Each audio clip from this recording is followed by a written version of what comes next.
Pizza is, well, even though it might have the same ingredients, it's more like a layered cake. Think of it like a pasta cake. So lasagna is much like a pasta cake. Hello, everybody. Storm of Iron, SnowRunner. Wonderful, delightful chat about food already, and I am totally here for it, because what's better than pizza, cake, and lasagna on a Friday? It is Friday. We're here. I do hope everyone enjoyed the truck darts last night, because I know I did. It's just missing the noodles, really. Yeah. I mean, I don't think I'd like a pizza with putting, like, the big flat noodles on top of it over all the pizza toppings. That might make it a little weird. And then you'd have to add more layers of sauce, and then it would just get very out of hand very quickly. At least for me it would. Because left to my own devices, anything food related does if I have to make it, it's going to get a little excessive. And that's probably not the best of ideas. But with that said, I would really like a pizza. I would really like a lasagna. And after the stream last night, I ended up having a chicken pot pie out of the microwave. Simply because it was easy to make. And I don't like making food. I also feel somewhat slighted because the chicken pot pie is a 9-minute and 30-second cook time. That's a long time for a piece of food. To me, anyways.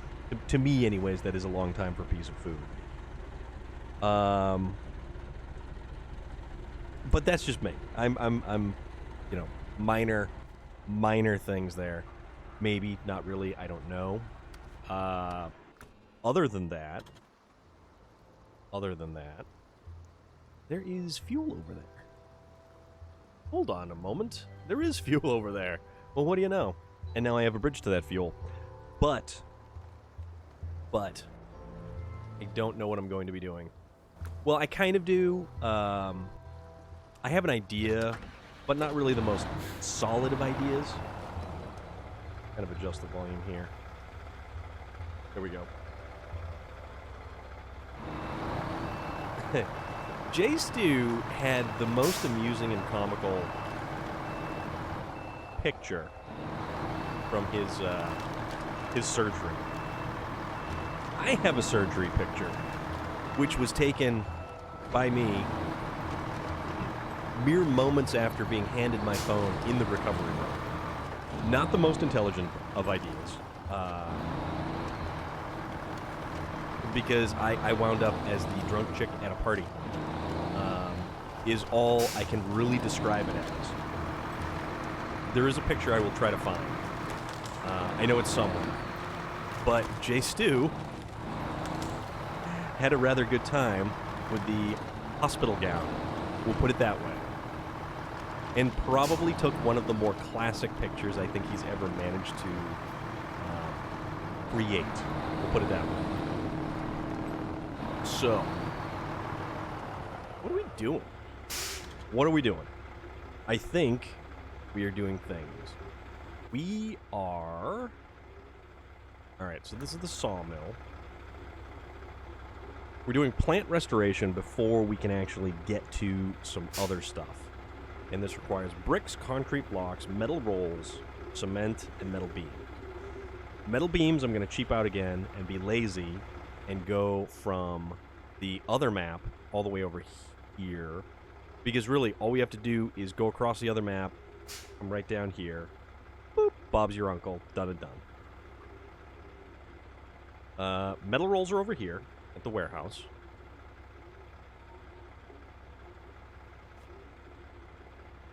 There's metal rolls. That is a concrete slab, which we don't need. Okay. The other warehouse, so this is where our... Oh, wait a minute. We can make this easier. Metal beams come out of here. Do we need packaged sand? We don't. We don't need packaged sand. But we need packaged sand, I think, to make bricks or something. So this has cement and concrete blocks. We need 2 concrete blocks and 4 units of cement. So that's technically... last time I was in a hospital gown, I took the classic Monty Burns pick. It's not safe for work, but it gave some people a good laugh. Exactly. That is exactly what happened. It's pretty damn funny. Pretty damn funny. Okay, cement for 4. Concrete blocks for 2. You know, this is actually shaping up to be pretty decent. This isn't too bad, actually. This isn't too bad. And all of that stuff is actually fairly readily available there. And this is where we make our bricks. We need 4 bricks. Okay, no, this we can figure this out. Okay. To the Discord, or where'd you send that?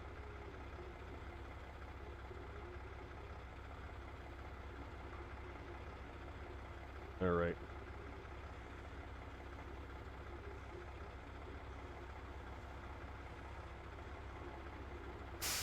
Oh, dude. Relic. That's awesome. That is awesome.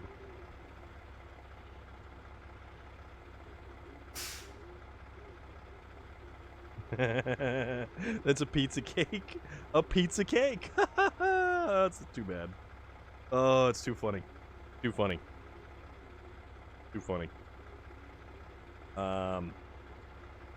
Okay, that's awesome. Now, how are we gonna do this? We need to get over here, so we need to get 4 cement here. We have... Man, we've got all kinds of stuff that we can get. Pizza cake lasagna. And you know what? It looks like it has the perfect crust. It absolutely looks like it has 100% the perfect crust to it. I'm not gonna lie. I would eat that entire thing. Chances are I will simply have a chicken pot pie when the night is up, because it's already 20 past 6. We're probably not going to go super late tonight, mostly because it's really warm. It's like 84, 86 degrees outside, and I'm not a super big fan of that. So, I'll tell you what we're going to do. Let's, let's just for the hell of it, let's go get some metal beams. Let's get this party started. Not the trailer store, no. We actually need the garage. Also, I never knew about the thumbstick method for selecting the map points, and it makes it so much easier. So much easier. So we need 4 cargo slots.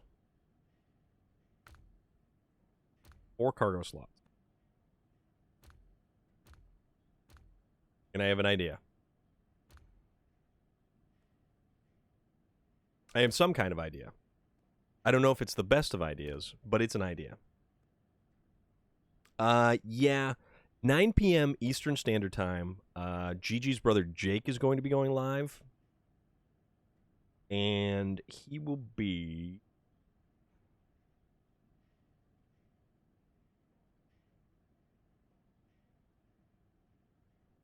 He will be... Let me just get his...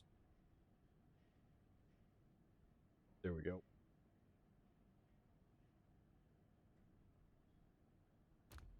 Gotta find the thing I want to find over here, too. Not the Pacific. Paystar's got a 3-slot. Okay, that's what I wanted. All right, so... There we go. So... 9 p.m. Eastern Standard Time. I believe it's 9 p.m. So if we go that late, we'll raid his channel. That'll be the plan. If we go earlier, we'll do something different. But for now, I want the twin steer. I want to do something ridiculous with the twin steer. So that's what I'm going to do. Let's hope that I can actually... We wanted to go... Which was the quick way down? Okay, it's this way right here. Let's see if we can actually get down there. Although, we're supposed to go over here. You know... Whatever. We'll wing it. Like everything else we do, we will wing it. So this may be the most drastically awful idea in the face of ideas, but that's okay, because we are filled with wonderful bad ideas. Also, I didn't realize just how big the bore was compared to the Azov 5319 and the Freightliner, which is a tall truck.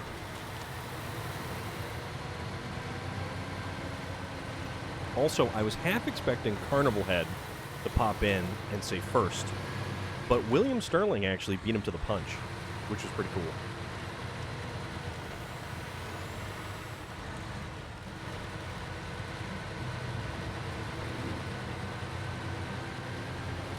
This truck is unstoppable.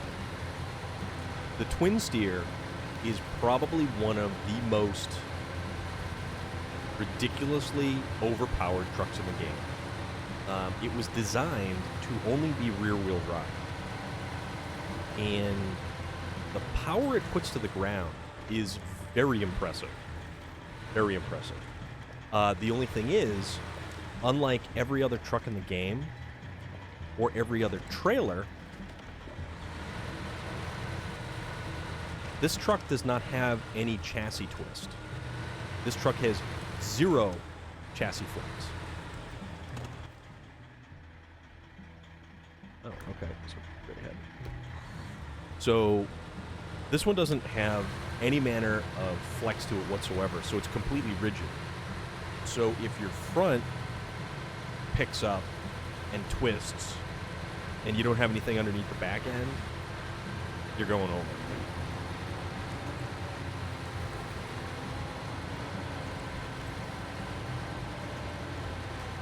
So, I mean, it's kind of a thing.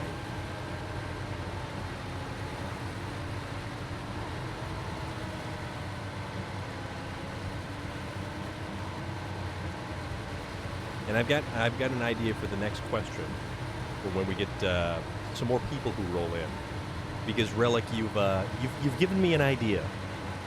You've given me an idea.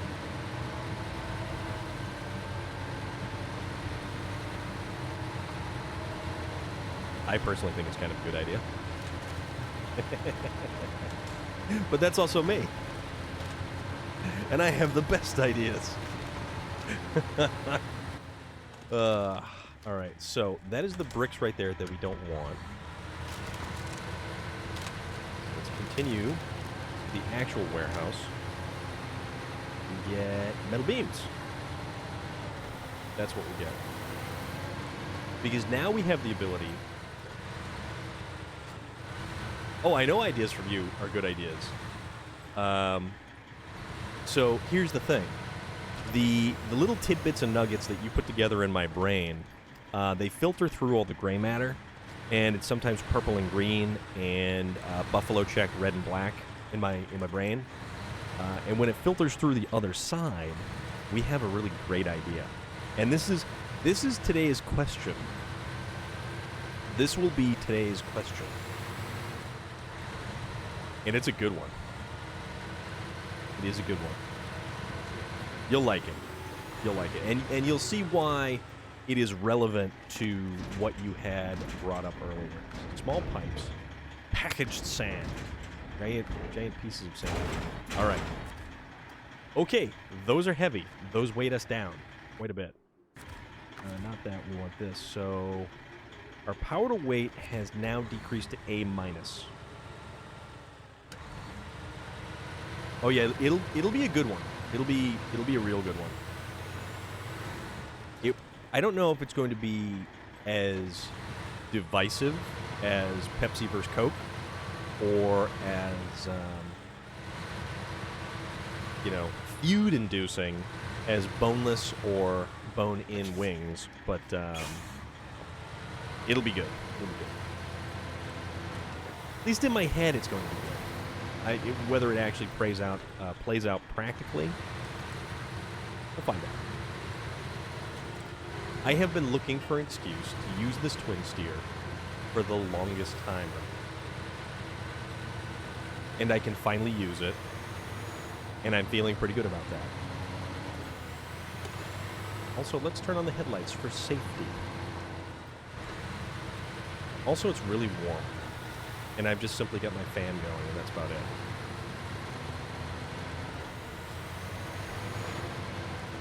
All right, let me just double check the route real quick.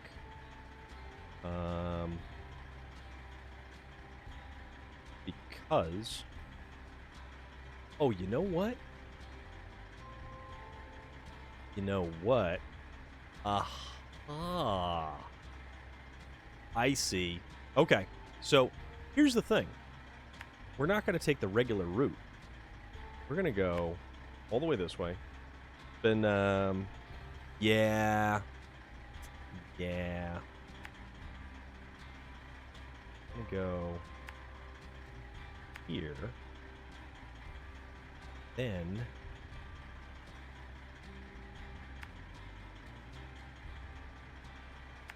here, across here, up, yeah, and then basically just kind of, sort of like this, I guess. So that's gonna be our route, and it's gonna be kind of the most direct route. Is if we were to take this way, we'd probably have to go all the way up here and then cut all the way across. Let's cut out all that, and let's make it into an adventure. Need a small desk fan that will sit on my stand on my side of the bed. I have a box fan. Actually, I have two box fans. I just don't have enough electrical outlets because all of my electrical stuff takes up all of the electrical outlets. There's stuff everywhere. But I gotta tell you, smart plugs are the way to go. My room doesn't actually have any light switches in it, so that presents a minor problem. There's actually no overhead lighting in here at all. So everything that I have is all from lamps around my room. So it is like LED lamps that provide all of this lighting. And they're all just like pointed here, there, and everywhere. So some of the temperature in this room is actually from the lighting. Most of the temperature from this room is from computer here because it already feels like a jet engine kicking out the side of this thing. You have two box fans, but they just blow at your feet. Actually, if Jay Stu had a box fan, it would be blowing directly at his face.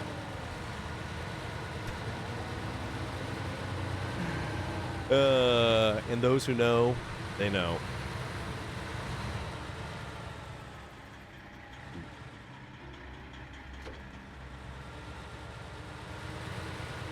But I don't even know if he's here to defend himself. But you know, Relic. You know. Is this the correct way? I think this is the correct way.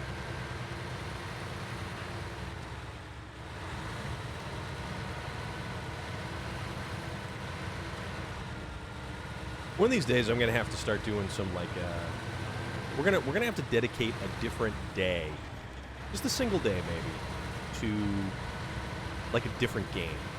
Like we'll get back into Assassin's Creed Valhalla, or maybe we will bring back the idea of Hellblade, because we still get Hellblade. So, Relic, I knew we were discussing Outriders earlier, and I had deleted Outriders because it was like 75 gigs. Outriders was 75 gigs, and I was like, I'm gonna make this go bye-bye because I haven't played it. But Hellblade was something to the effect of 25 or 28 gigs, so it really isn't nearly as big. And I had almost deleted it, but I was like, you know what? I still want to play this game. So, you know, who knows? Maybe we'll have like a Borderlands day or something. You know, even Call of Duty. Do like Outbreak or I don't know. Oh crap! that lurched to one side. That was not good.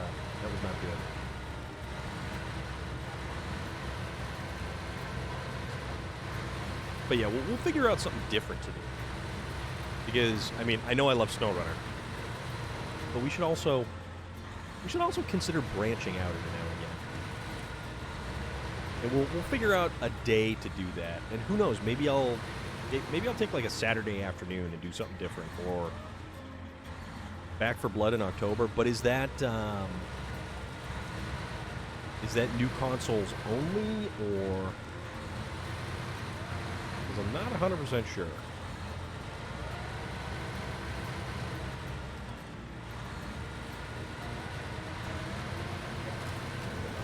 Reach this way. And we have to go to the right. Or we bear right.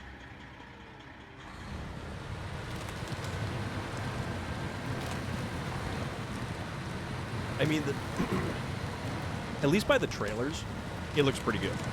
It does look good. And that's the thing, though. Like, excuse me. I haven't even been playing any Chivalry. Like, I haven't played Chivalry in a while.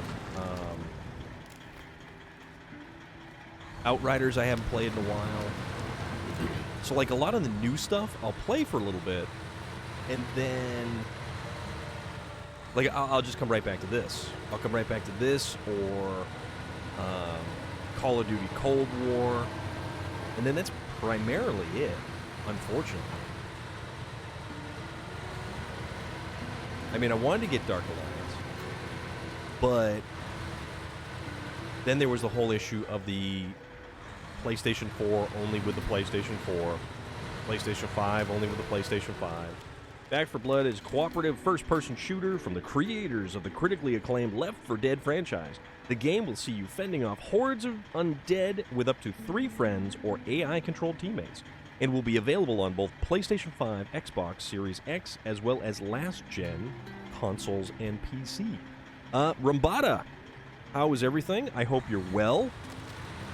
We are discussing new releases for video games that are coming down the pipeline.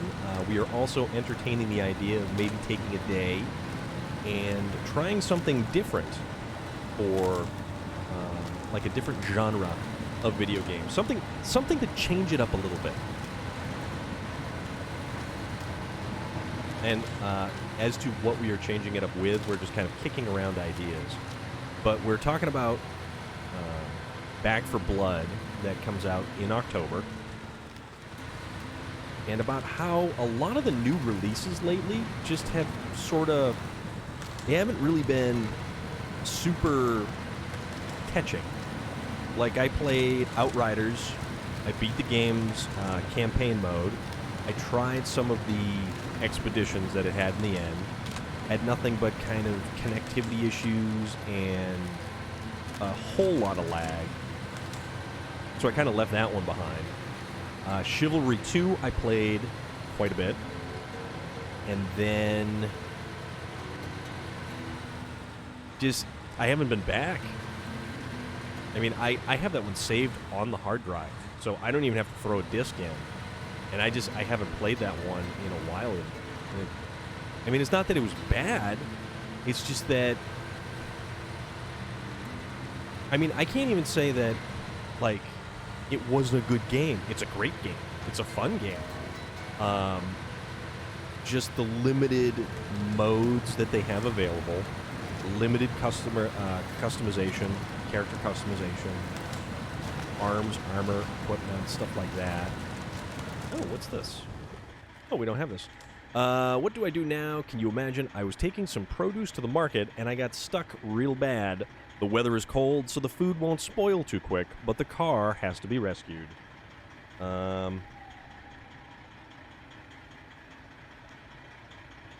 Soma, an all-time classic. Turtle Rock has now confirmed that crossplay will be included in Back 4 Blood during the open beta and will hopefully be ready for launch. So, you know, the really unfortunate thing is that Chivalry 2 advertised all of that crossplay. So, deliver to the market. That's the market. That's the car. That's the market. We're not going to do that right now because that's... Okay, so we go up here, we take a right. Yeah, I was kind of bummed out at how Chivalry 2 handled the whole crossplay thing. But I've got stuff like, I mean, I've got Call of Duty Cold War, I've got my Assassin's Creed Valhalla, there is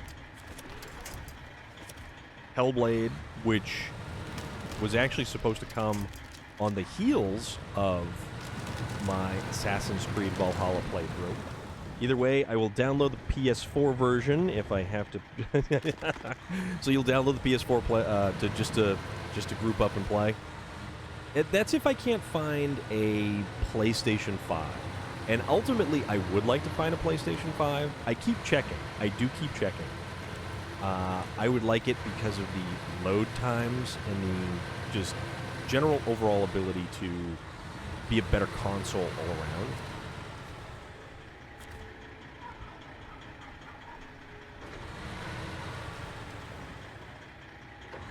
All right. We do have fuel that's not too much further from us.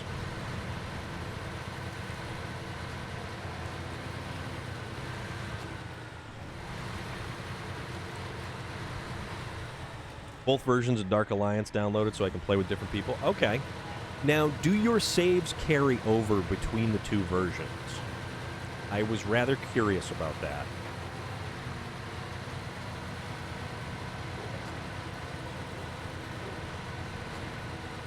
Okay. So that's our fuel. No, it doesn't. Okay, so it is two completely different games. Gotcha. With Dark Alliance, who's been your favorite character so far? Refuel off of the... Oh, wow. We're running low on that thing.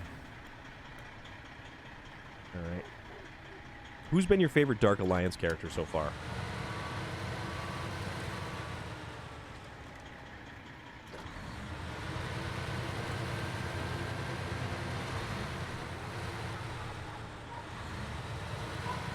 I was going to say, don't lurch to the side too hard because we have plenty of trucks out here, but we have no cranes to recover any of the goods.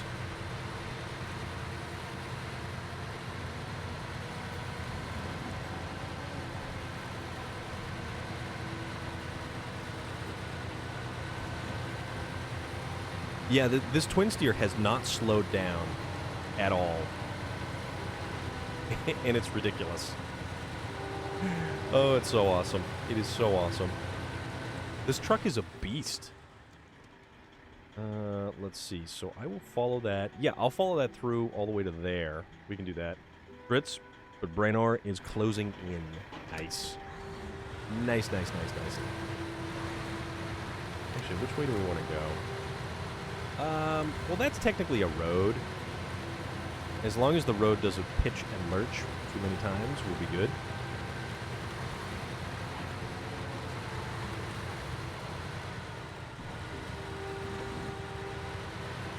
Oh, Relic, did Puma ever make more headway into resolving his force feedback steering wheel issues with Trackmania? because I was actually rather curious about that. And I was hoping that that stuff got settled. I know I could get a force feedback wheel for this game. They were very difficult to find for a while. But, I mean, I'm good with the controller. And you still have to use a joystick controller. Brunar is more your natural play style. I gotcha.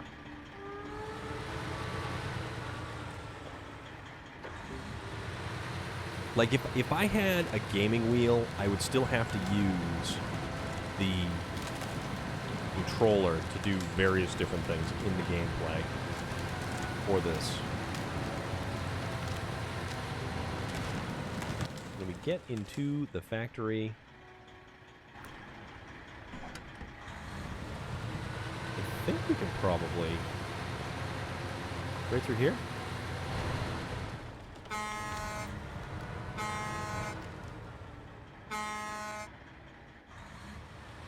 The snow? Maybe? I think he was still having issues with the actual pedals. Okay. That's too bad. Alright. Nope. We're not going to push our luck because we are so close to delivering this stuff. So, I don't want to try to bash my way through there, even though I'm pretty sure I can.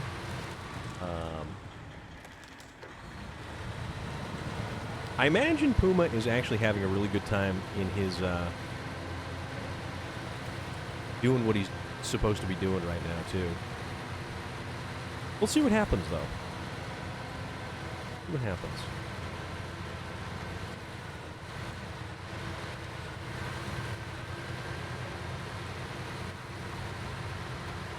Alright, so this loops around, and it takes us right into the road to enter into the factory. Or the plant, if you will. The production plant. The unfortunate thing about Trackmania and the pedals and everything, I was actually reading that they recommend a controller or keyboard and mouse more than they actually recommend a steering wheel for that game. Which is kind of weird when you think about it, because I sort of feel like a wheel and pedals, you'll be able to hold better lines, it'll be better and smoother transitions through the corners. Okay. Alright. Yeah, most games like that, I tend to naturally lean towards tank or heavy damage dealer. Dritz is squishy and fast.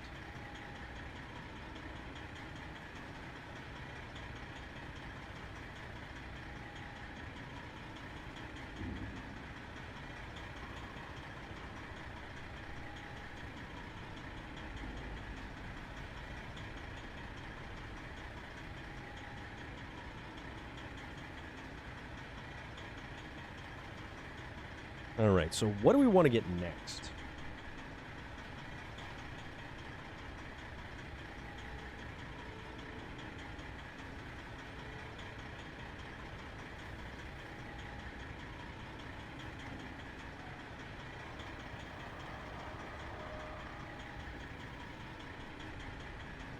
Alright.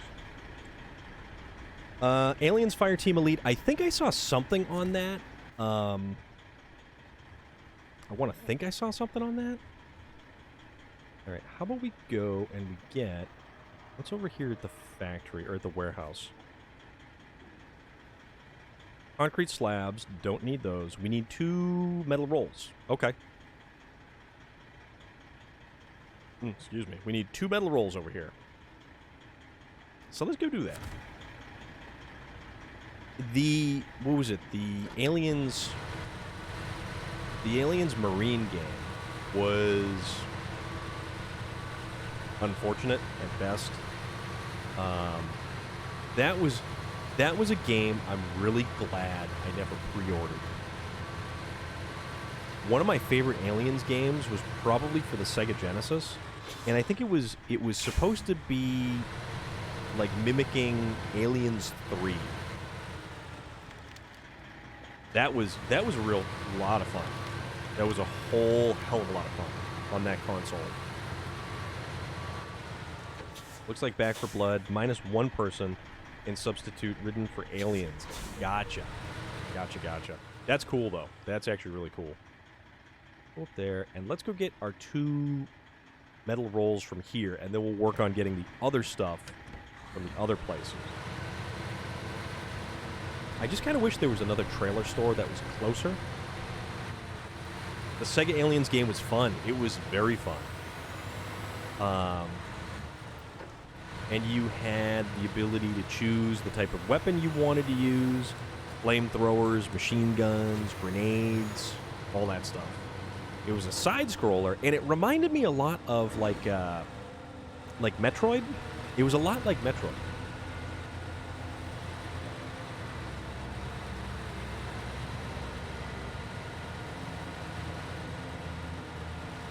Just the side-scrolling adventure exploration aspect of it. All right, even the Mighty Twin Steer is having some issues getting through here. Kind of surprised.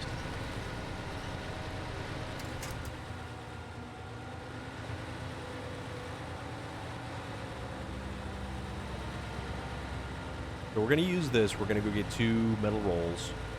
And then we'll loop back around. We'll do the bricks, which I think... I don't know. They need sand. I know they need sand. But as long as we stop at the warehouse, we grab the sand on the way by, and then hit the factories over to the southeast corner of the map, we'll be good to go.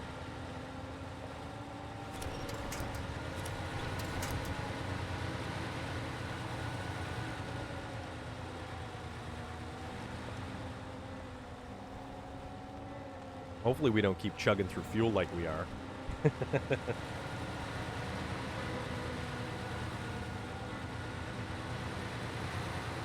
Man, I don't know about you guys. It's been a long week. I am tired. But you know what the great thing is? I'm here now. And this makes me less tired.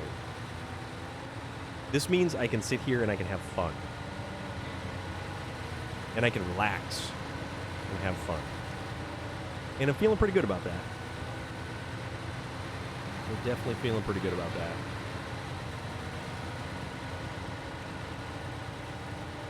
Also, the simple fact that I can use this truck on this map is awesome.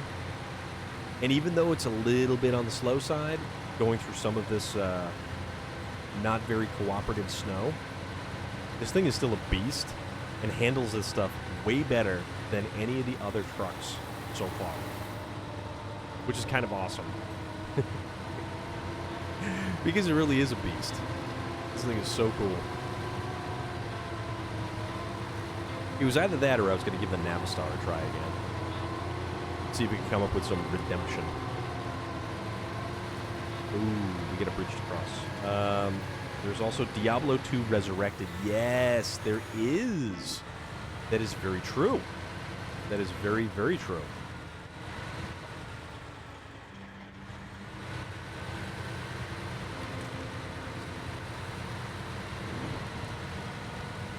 Diablo 2 is a great game. It introduced the rune system, which is pretty cool.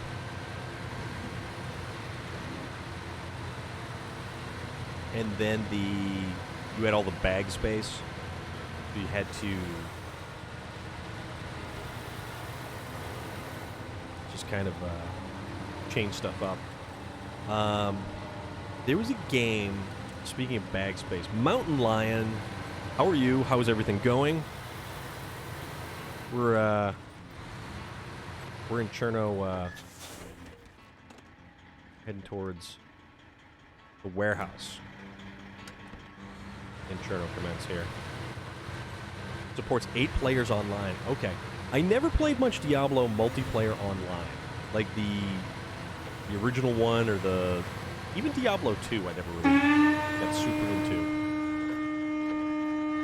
There you go. Big old Viking war horn sounded by Mountain Lion. Oh, we gotta slow down over these. We definitely gotta slow down over these because we don't want to pop tires.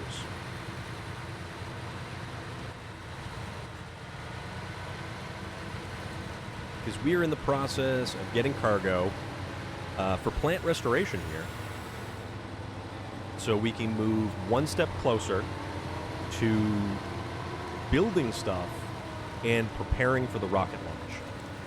That is our overarching goal on the Season 4 DLC for this game. Now, here's a throwback video game. I don't know if you ever saw it, and it was for the PC, and it's called The Summoning. The Summoning was a isometric point-and-click kind of dungeon crawl puzzle game that was probably before Diablo, even before the original Diablo. And I forget what game company produced it, but it was a fantastic game. Fantastic game. The only thing I hated about it was your weapons and armor degraded over time. Any game that you have weapons and armor that degrade so that you can't use it for as much as you'd like to. Alright, so... Actually, I think that's fuel. Do we need fuel? Nope. Concrete slabs? Nope, none of that. Yeah, we're good. Dreamforge Entertainment.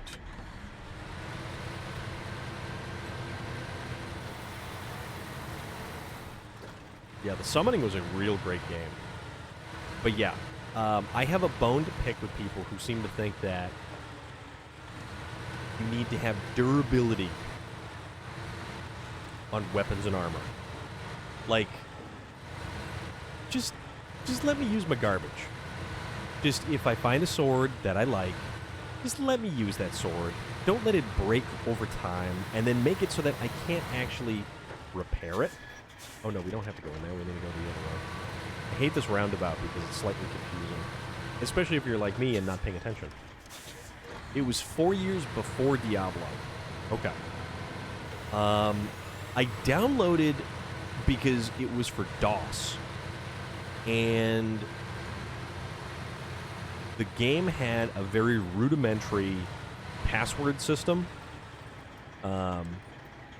You would cast spells by combining different, like, hand gestures and stuff like that. So the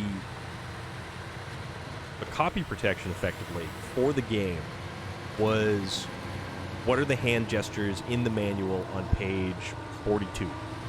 You'd flip to 42, you'd, put the hand gestures in, and it would allow you to play the game. That was also the spell casting system. So even if you didn't know the spell in the game, if you were actually good at just guessing the hand symbols, you could, in fact, be casting stuff that was way above your pay grade. Way above your pay grade. But they had cool stuff like bags that if you put gear into them, the bag weighed nothing. Which is actually pretty neat. Oh, wait, can we go down here? Can we go down here? Then across here. Here. Here. And then there. I hate that crap. It's a not extreme survival game. Weapon and armor degradation has no place in a game. Exactly. One of the games I am not particularly thrilled that does that is the Fallout series. Fallout New Vegas, when I started playing that, and your weapons began to degrade, and your armor began to degrade, you had to use items in your inventory to restore it. That wasn't such a bad system because it actually gave you the ability to restore the item using other items that you would pick up naturally along the way. So it's like, oh, I need to fix this, lever action rifle. Let's use this tin can and add 2 or 3 points to the durability and call it a day.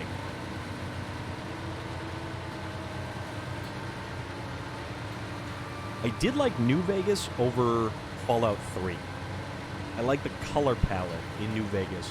I liked the factions in New Vegas. It was just, it was overall, I kind of feel like a better put together game. The Las Vegas Strip, the Kaiser Legion. It was better overall, I think. But that's just me.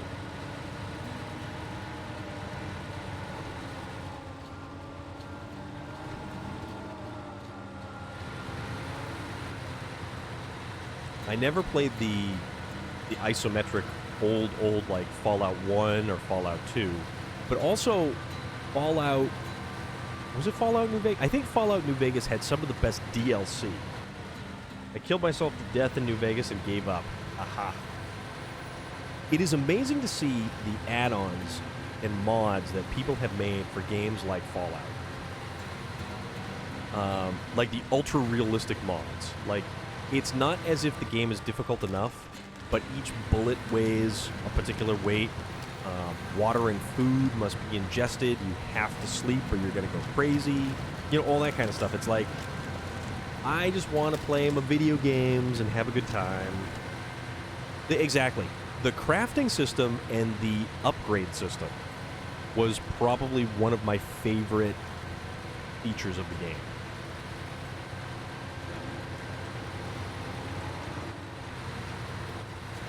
I liked being able to craft stuff. And the best part of Fallout 4, other than the settlement building, was in fact the crafting system. The crafting and modification system.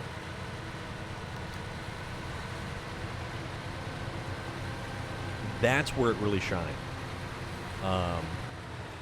The settlement building in Fallout 4 could be an entire different game unto itself. Like, completely, ludicrously, you know, amazing. All right, cool. We made it with 17 liters of fuel. Now let's deposit those metal rolls. We need 4 units of cement.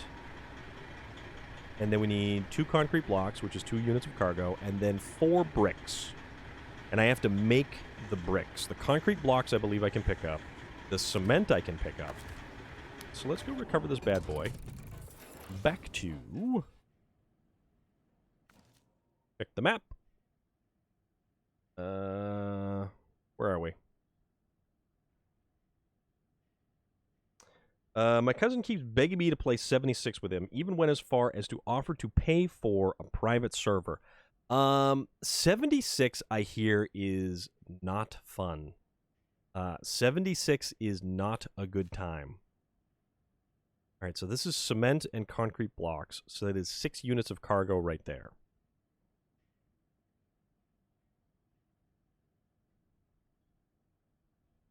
Yeah, so that's 6 units of cargo. And then another 4 would be 10. We have to make the bricks. Oh, it's cement and sand. That's what it is. Cement and sand will make the bricks. So we actually have to bring from over here? Yeah, this has sand. So we'll stop by here. We'll use crap. I don't want to use a gigantic trailer because that kind of gets a little excessive. But let's see. What do we want to use? We want to use something different. 76 was toxic at first, but I stopped playing it when the game was already 60. Yeah, the very first update was that big. You're right.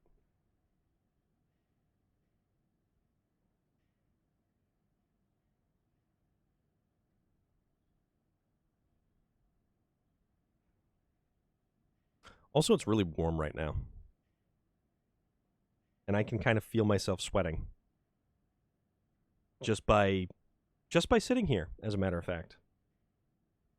Even with the fan going on me.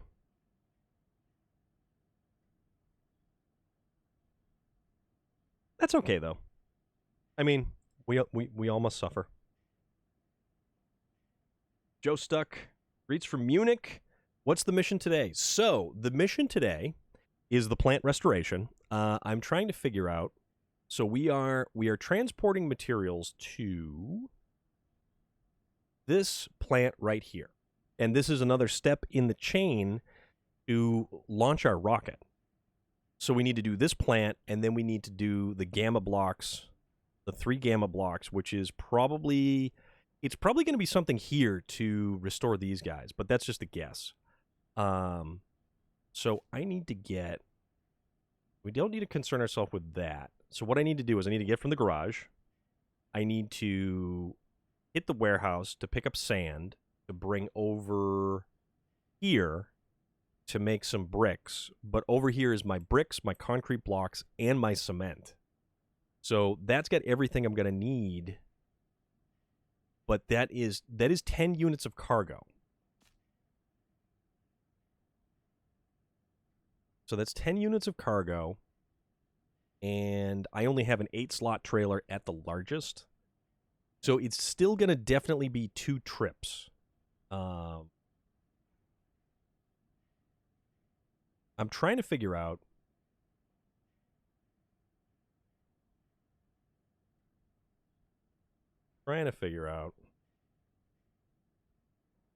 That's actually a semi-trailer right there that I could use. Huh. That's an idea, actually. But you know what? I still want to... I still need the cement from over here. Still need the bricks from over here and the concrete blocks. So how about... So even if I do... You know, this might end up being like 3 different trips. Unless I do... 2 and 4. Unless I do a 2-slot truck and a 4-slot trailer. Which is a possibility. So that's a thought. So that actually, you know what? Tell you what. We'll use the twin steer again because we had a grand old time with that. And then we will get the sand. We'll bring it to the warehouse. We will get the bricks. So we'll use 4. So we'll make 4 bricks. And then we'll bring those back.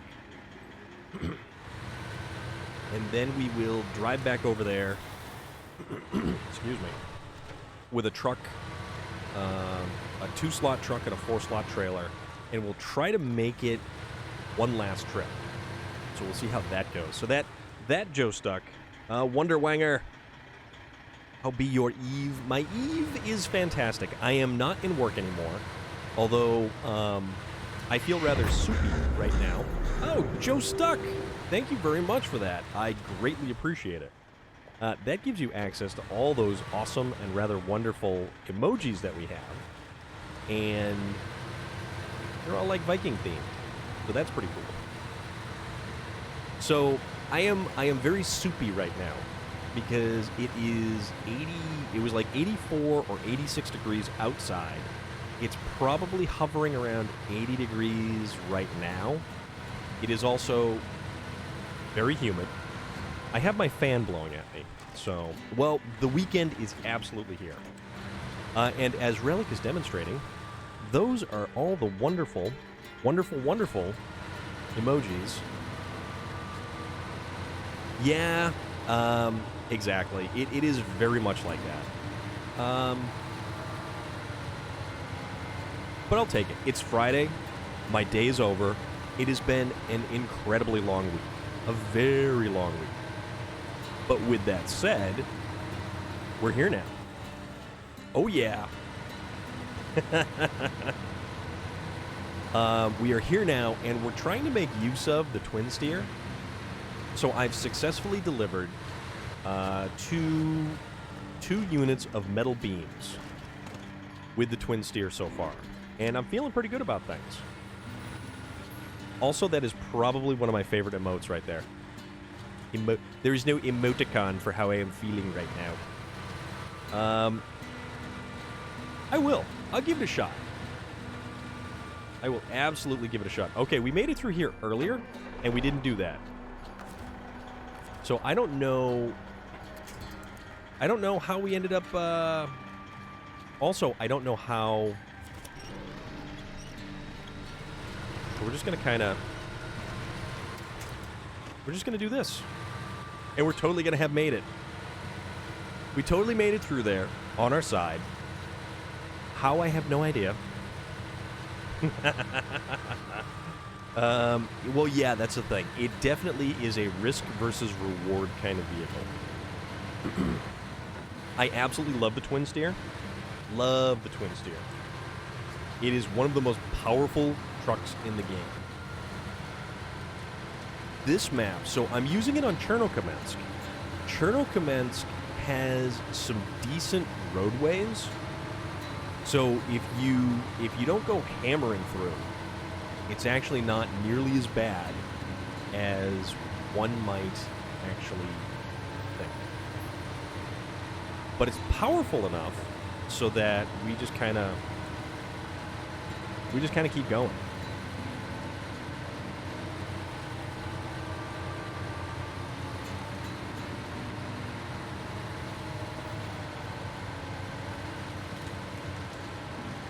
I kind of feel like Treat Williams in that awesome. I can't even say it's like really a B-rated flick. I think it's From Below or something like that. If the cash is there, we do not care. I feel that is encompassing of my just sort of the way that this game gets played. If the cash is there, I do not care. Love to be able to put a saddle on the back. Yes. Oh, yes. Like, can you imagine a saddle on the back of this? And apparently, that little plate right there is actually, in reality, this real-world truck's counterparts, that's where a hitch actually mounts to. Or so I've read. But they can't be bothered with that in the game, so, I mean... But if this truck were actually able to pull some of the larger trailers, it would be nigh unstoppable. All the way up until it flopped on its side. Alright, let's load up with some sand. Kind of feel like that's Dale Gribble's pocket sand right there.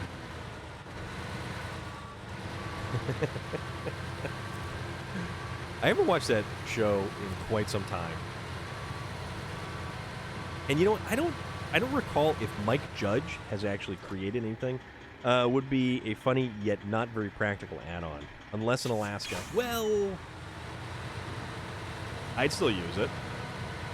And I'm not the sharpest tool in the shed. I would absolutely use it. Hell, I used the Derry Longhorn 3149 to recover the rocket carrier trailer from Northern Aegis installation. So that shows you where I'm at.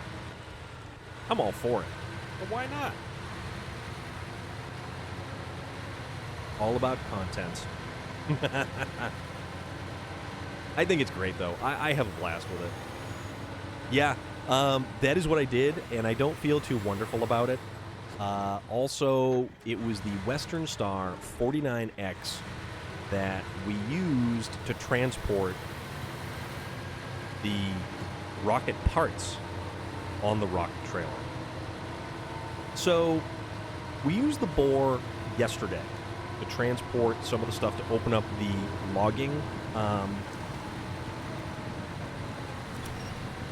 the logging site on this map. Puma! A hostile Puma. I hope you are well, good sir. But yeah, we used the bore. I put a log trailer behind it to haul some medium logs. I put a repair body on it because there's not much else you can put on the bore. And I never realized just how colossally gigantic that particular truck actually is. Also, people, let's do some shout-outs here because we get some good people hanging out. Wonder Wanger, last seen playing Forza Motorsport 7, and, well, that's not Motorsport 7, but that's okay. That's just fine. The bore is, it's in a weird spot. It is in a weird spot simply because Also, I totally see what you're doing in that clip right there, and it's actually pretty funny.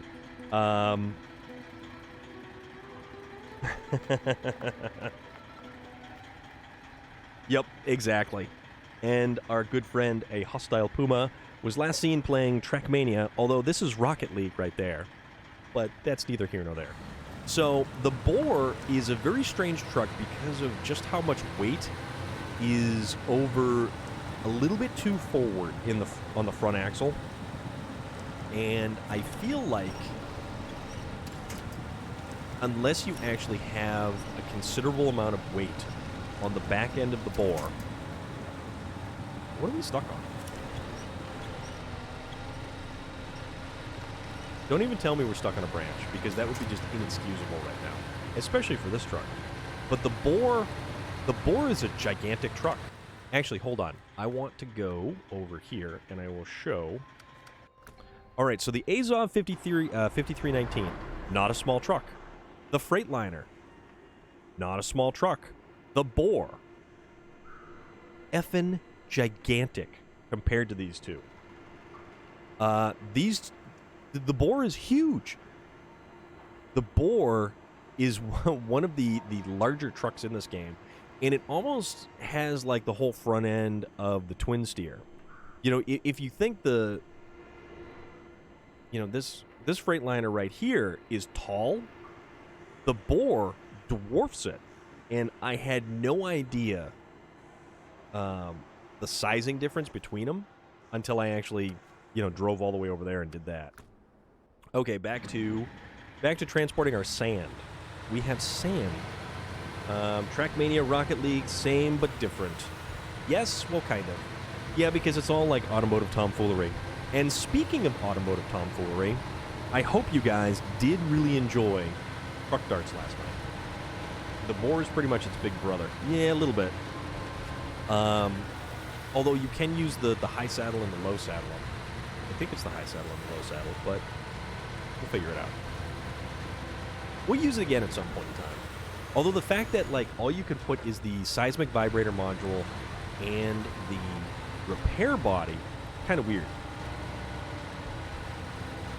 Just got out of class. Hope you're having a good day. I hope everybody's having a good day. I will echo that sentiment, Mr. Puma. I hope that everybody is having a fantastic day because, guys, it is Friday. It is the cusp of the weekend. If you're still at work, I am sorry. If you were out of work, my congrats. I settled on the Boar, if I remember. Yeah, it was one or the other. Yeah, one or the other. Yeah. But yeah, I do really hope all you guys enjoyed Truck Darts yesterday. The only thing I don't enjoy about Truck Darts is the fact that I have to go back and I have to fix and recover all of the trucks that were in Truck Darts. Doing way better now. I was just handed a whole hot and ready to eat lasagna.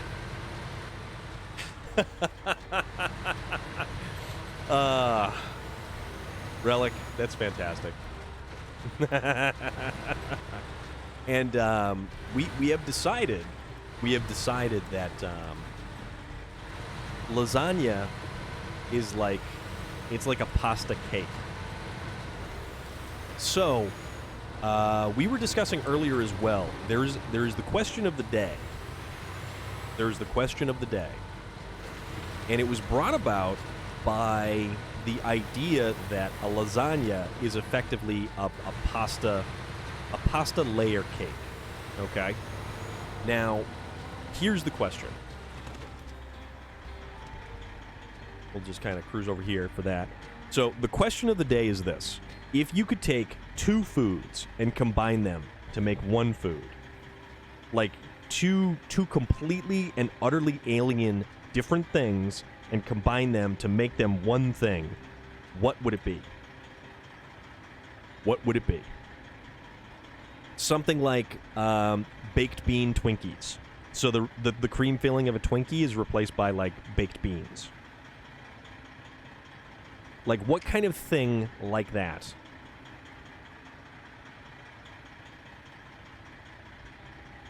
That is the question of the day. and it ties directly into the lasagna being a layer cake. Subway sandwich wrapped in a Domino's pizza. I like the way you think, and I know there's a reason why we get along so well. You are absolutely fantastic, my friend. And I'm all about that. That is awesome.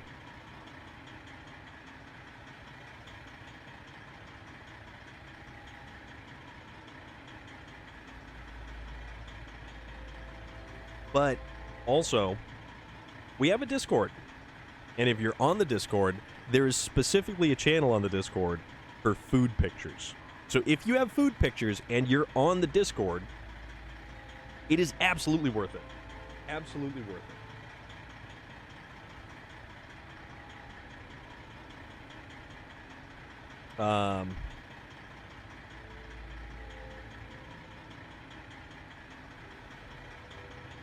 There already is some wonderful pictures of food on the Discord, so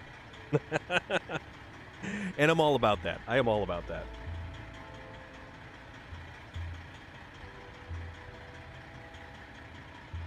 Although I am getting a little warm right now. Not that I wasn't warm already, but that soda that was ice cold not that long ago is now starting to be it is starting to get near room temperature. So there is that. But we won't worry too much about that right now. Because eventually it'll go from being a refreshing cold liquid to just a liquid. Such is life. Wait a minute. Oh, we totally boned that.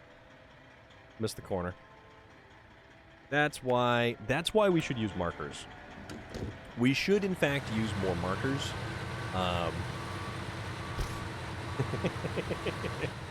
But then again, it wouldn't exactly be my stream if we actually planned any of this stuff out. Because in reality, all we're going to do is just wing it. Alright. There we go.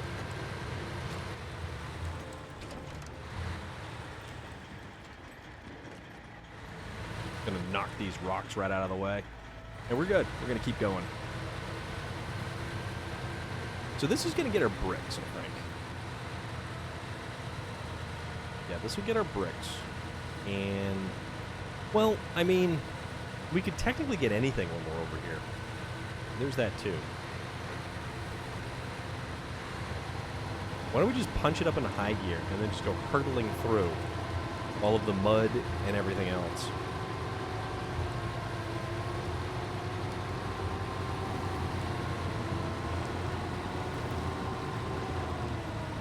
Although punching it up into high gear cranks up the fuel consumption to somewhere near 30 liters a minute. Which is insane when you really consider it. I mean, we're gonna need fuel. Like a giant waffle cone filled with various cheeses and meats. Yes. Yes, yes, yes. So instead of like a chocolate chip in a waffle cone. Come on now. Instead of like chocolate chip and a waffle cone, it's just like shredded mozzarella and beef cubes. Or something.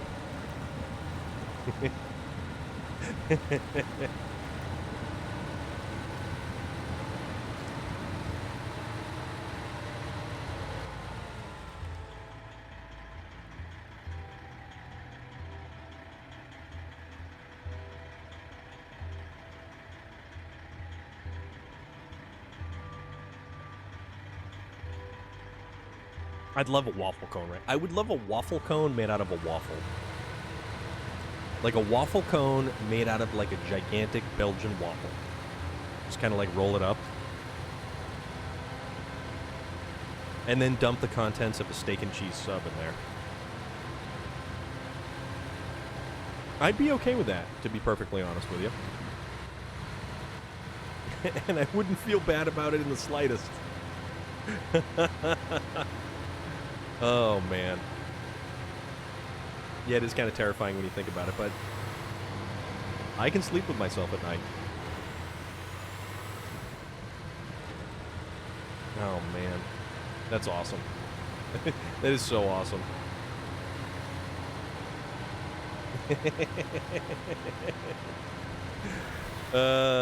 Ooh. Peanut butter and jelly made with waffles. Now, would you do the regular, just use waffles as the bread, or would you, you would feel no shame at all eating that? Exactly. Relic, we are on the same page. So peanut butter and jelly, except instead of bread, you use waffles for the bread. Tikka masala and rice in a doner kebab. No salad, though. Ooh. That you would need just like a giant bowl. You would need just a giant bowl and just fill it up with all those ingredients. And probably a really large fork. A really large fork. Oh, man. See, yet again, as always, it always circles back to food. Which is probably going to be it's going to have to be a title of title of the stream one of these days. It always circles back to food.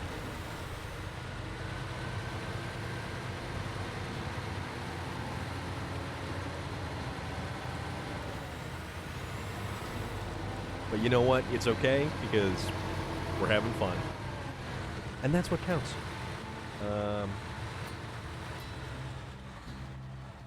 Waffle PB&J is fantastic.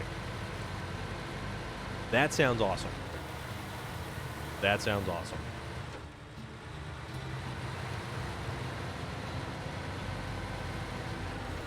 You know, I always have the motivation to get like a Belgian waffle maker. Or like some kind of waffle maker. But then in theory, and like in theory it's good. In practice, not so much.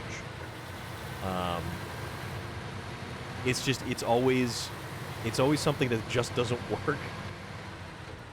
Done that one? Oh, that's so awesome. That is so awesome.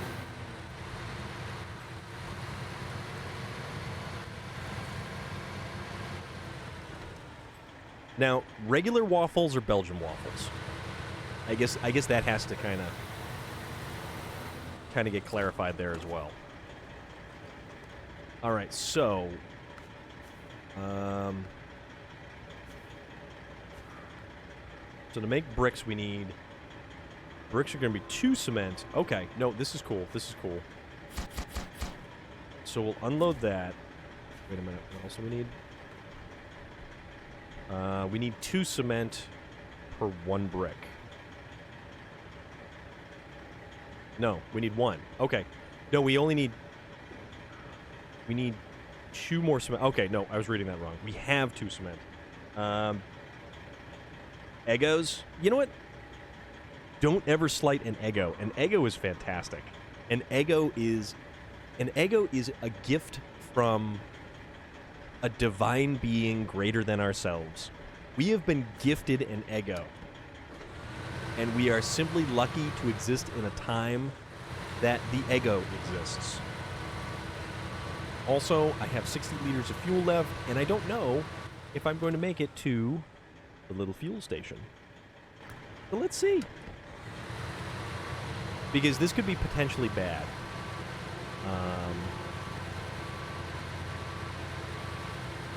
Or potentially potential.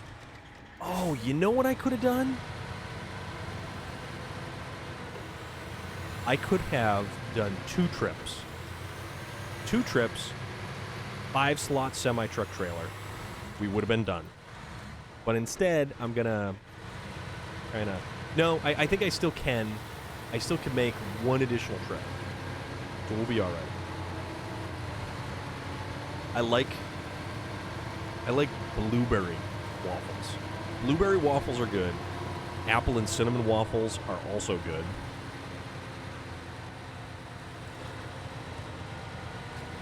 I'm a huge fan of waffles. I like baked goods. Fleece86, how are you today? I hope everything is well. I hope everything is fantastic. It's Friday, and we're hauling some cargo. Here we are hauling some cargo yet again. One more day, hauling the cargo. Getting her done. But we're good. I'm good. Doing good, just got off work, gonna enjoy the weekend, and exactly what you should be doing. Enjoy the weekend. I don't have to work tomorrow,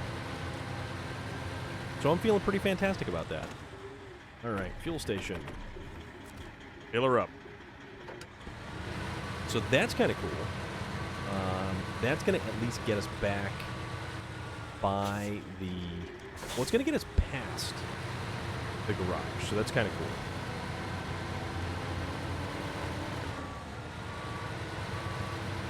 I like being able to throw it from forward into a reverse gear and not having to worry about the transmission making a funny noise or pieces of the transmission actually laying on the ground underneath my truck.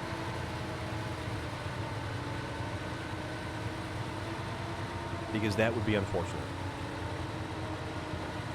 Like, this game is looking to mimic realism, so you throw it from forward gear to reverse gear, and the drive line twists itself into a pretzel and then laughs at you, and then the game deletes itself from the hard drive and spits itself out of the console. That would kind of be like, you know what? That was really uncool, SnowRunner. That was really uncool. So we don't need to play with anything with that kind of negativity. That's why we don't play hard mode. Because hard mode, I think I would have to consume a significant amount of just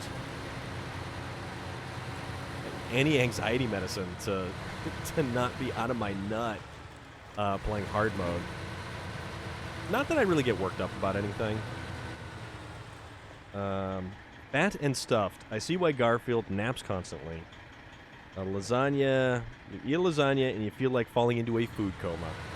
Yeah, I wonder if lasagna has that tryptophan like turkey does. Because I could see something like that happening. Okay. So we need to get the cement over to the brick creating place. That. So this should also have the concrete blocks. Okay, so this does have the concrete blocks. Oil barrels, cement. So let's just load up on cement just so we don't have to make multiple trips back and forth. Bring this over there. Make the bricks. Time to make the donuts. I don't even know if that guy's still alive.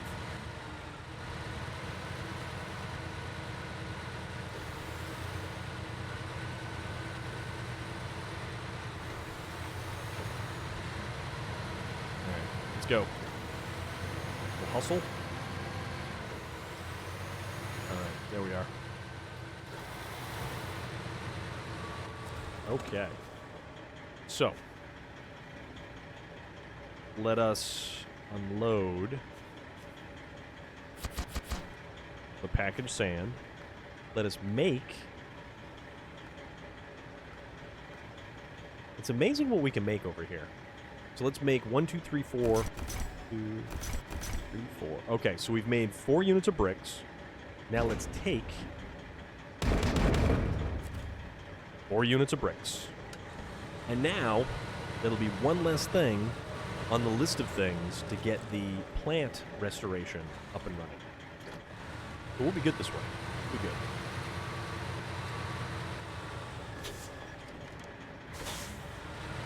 Now I really want a peanut butter and jelly sandwich on waffles.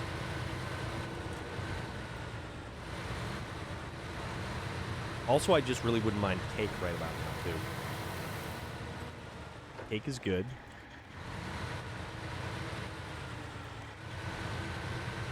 Like, I could go to the supermarket and go to the bakery in the supermarket and get like a birthday cake and get some icing and just randomly write things to myself on a quasi birthday cake and just pretend I'm having a party. Which I don't know why.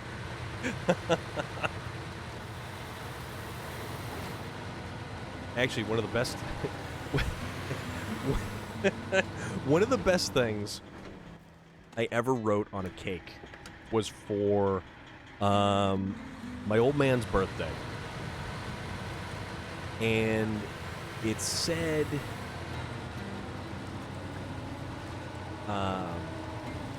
I hope your, what was it? Has your morning wood yelled timber? I think is what the cake said that I wrote. I thought it was hysterical. I thought it was so funny.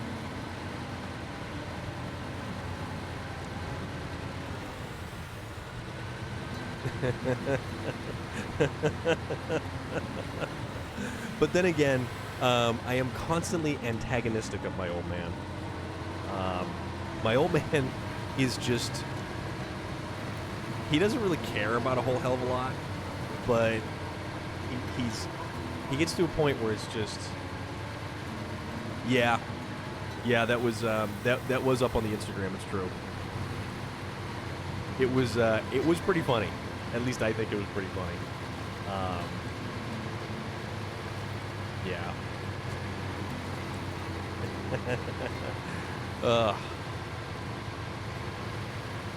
But he is probably one of the most sarcastic human beings through really no good reason to be, I think. And it's not like he operates like he's got a chip on his shoulder. He just... If somebody says something the wrong way to him, his natural response is to just be like, oh, really? Which is probably where I get a lot of that from. Downshift. Differential lock. Away we go. Let's not get stuck here.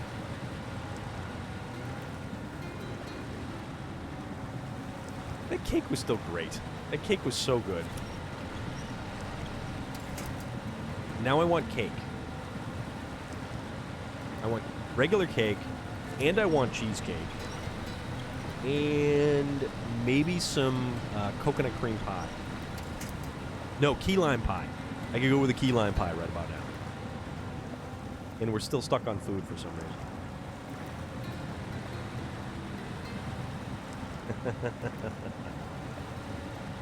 Oh, man.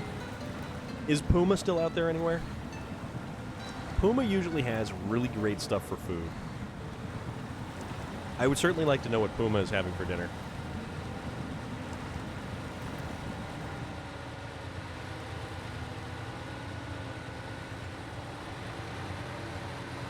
Alright, there we go.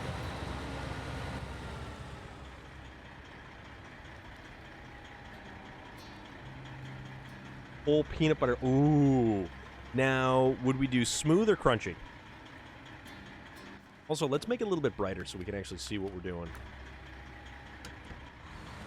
There we go. That's a little bit better. Full peanut butter pie. Now, what if that peanut butter pie was actually a giant Reese's peanut butter cup? And that Reese's peanut butter cup was the size of like a 10-inch or like a 12-inch pie.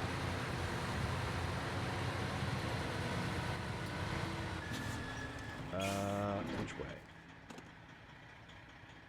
Left. We will go left.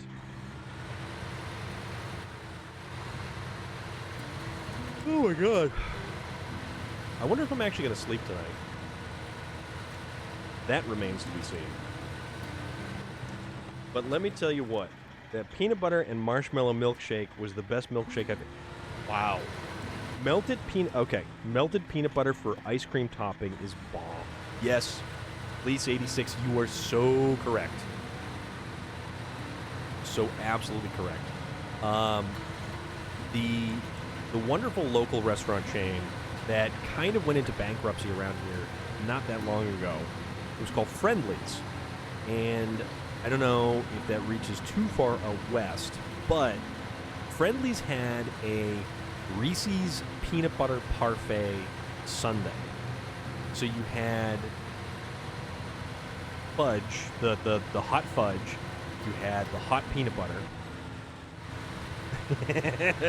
This man is absolutely spitting facts. You are 100% correct. So you had Reese's Pieces, you had whipped cream, you had vanilla ice cream, you had hot fudge sauce, and you had hot peanut butter sauce. And it was so good. I would always eat one of those. It was either that or a strawberry fribble. And if you're wondering what a fribble is, it's actually kind of like basically it's a glorified strawberry milkshake that they brand as their own, and they get away with charging more money for it. So I guess who's the idiot now?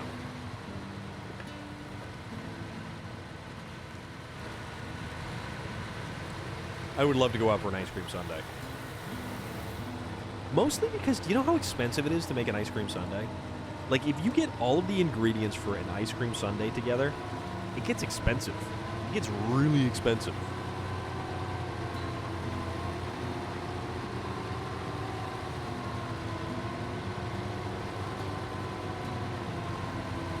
Like, you need everything from, like, if you're going to do it right, you need cherries, you need the whipped cream, you need, we call them jimmies up here in New England. Everywhere else calls them sprinkles, apparently, but everywhere else is wrong. You need sprinkles, you need hot fudge, you need whipped cream, you need ice cream, you need, whatever else you're going to put on them. Gummy bears, for crying out loud. And all of these things individually tend to add up to quite a bit.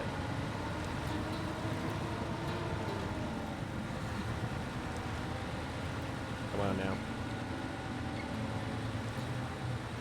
That's right. Right. Move it through the mud.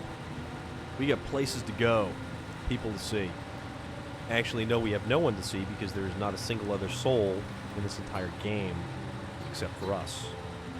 Except for the singular lone individual behind the cab, or inside the cab of this truck right here. Ooh, this is probably not a good idea to do that. Okay, going back to the correct way. Next time I get food from that place, I'm not getting the pizza burger. I seen they have a deep fried clams and fry basket. Oh, who here is a seafood fan? Let me see some seafood fans, because I love seafood. Fried clams, Relic, are awesome. Fish and chips are awesome. I mean, all of that stuff is so damn good. Unbelievably good.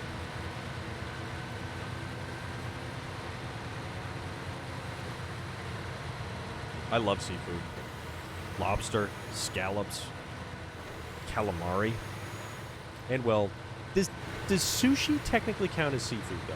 I guess that is a fairly decent question to ask. Is sushi considered seafood? I mean, I know it's fish and I know it's raw fish. Although, unless it's like tempura, then it would be fried. But you get like shrimp tempura. Shrimp tempura is fantastic. But I don't like how they leave like the tails on everything. If you get the spider maki, or the like, I think it's spider maki or crazy maki. They do like a soft shell crab, and like the legs are sticking out of it. So that's also a thing. All right, so we are here. And we want to just kind of... Yeah, we want to kind of boot all the way down that way. Loader! How's everything? How are you today? I hope you're doing well. And I am still very happy about, your mini milestone that you reached, Loader.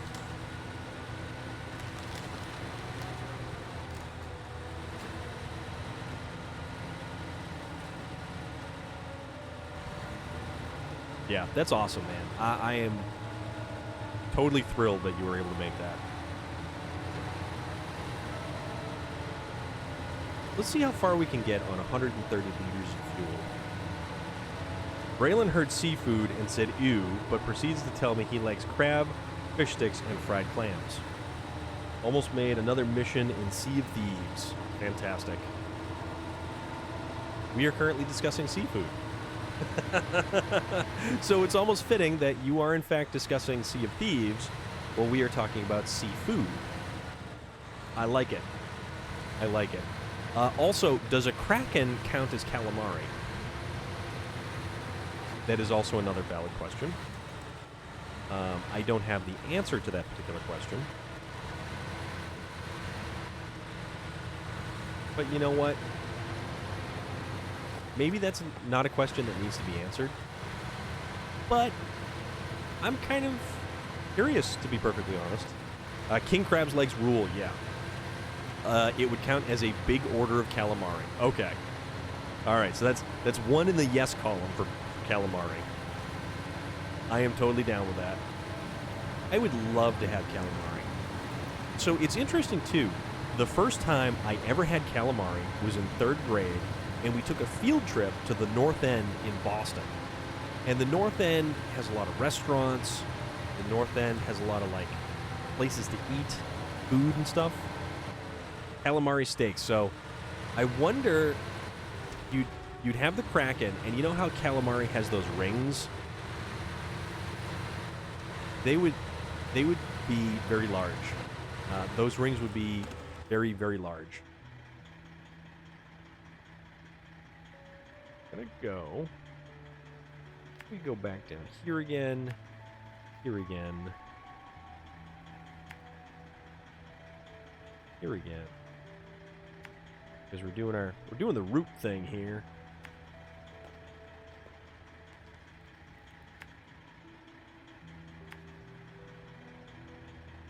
Okay. And we'll kind of wind up right there. Tried lobster one time from Red Lobster, and I wasn't impressed, but I think it was overcooked. It was rubbery and chewy. Yes, if you have rubbery and chewy lobster, it is absolutely overcooked.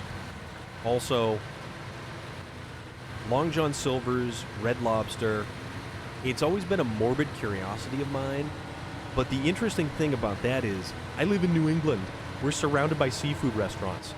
They're all over the place. And those fast food chain, those fast food chain seafood restaurants, we simply don't have them here because the actual seafood restaurants outclass them by a significant margin, I would imagine.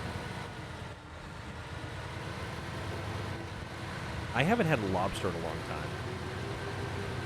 Once upon a time, way back when, I was working for a tire delivery company, and we had a Christmas party. The Christmas party was in the Colonial Inn. So this is a place that is in Concord, Massachusetts. It's right around Christmas time. So you can imagine that getting a table in there was ridiculously expensive. So here we are, the group of us employees, and the boss is like, yeah, get whatever you want. So I found the most expensive thing on the menu, which was the giant lobster. Then, to make it even more expensive, you could have it as a lazy man's lobster. And up until then, I really wasn't sure what on earth a lazy man's lobster was. Turns out, they scoop the damn thing out for you, they do all the heavy lifting for you, and they make it so that you don't have to lift a single finger, except stab a chunk of lobster with a fork and put it in your face. My biggest question was, how do you get your namesake wrong? Yeah. Craving king crab's legs. So there is, okay, king crab's legs.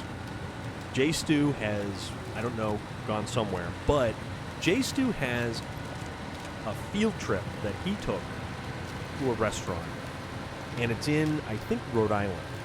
It is called the Nordic, and this particular restaurant has an all-you-can-eat setup, and I think they do reservations. So it's like this big, whole, sprawling establishment. They've got lounge chairs inside and outside. scenic vistas. So basically what you're doing is you're stuffing as much food into your face as you possibly can, and then you go out on a lounge chair, you kick back for a half an hour, and then you go back in and hit the all-you-can-eat all over again. And it's like, this is kind of crazy. But this is kind of crazy in a good way. And I fully support this kind of crazy, because this is my kind of crazy. But then again, you could do exactly like, say, I don't know, the Greeks and Romans would have done, and tickled the back of your throat with a feather. Yeah, Loader, it's actually, from what I saw of the pictures and everything else, it is very impressive. And it's not cheap. It is a destination location, but it is an experience unto itself, apparently.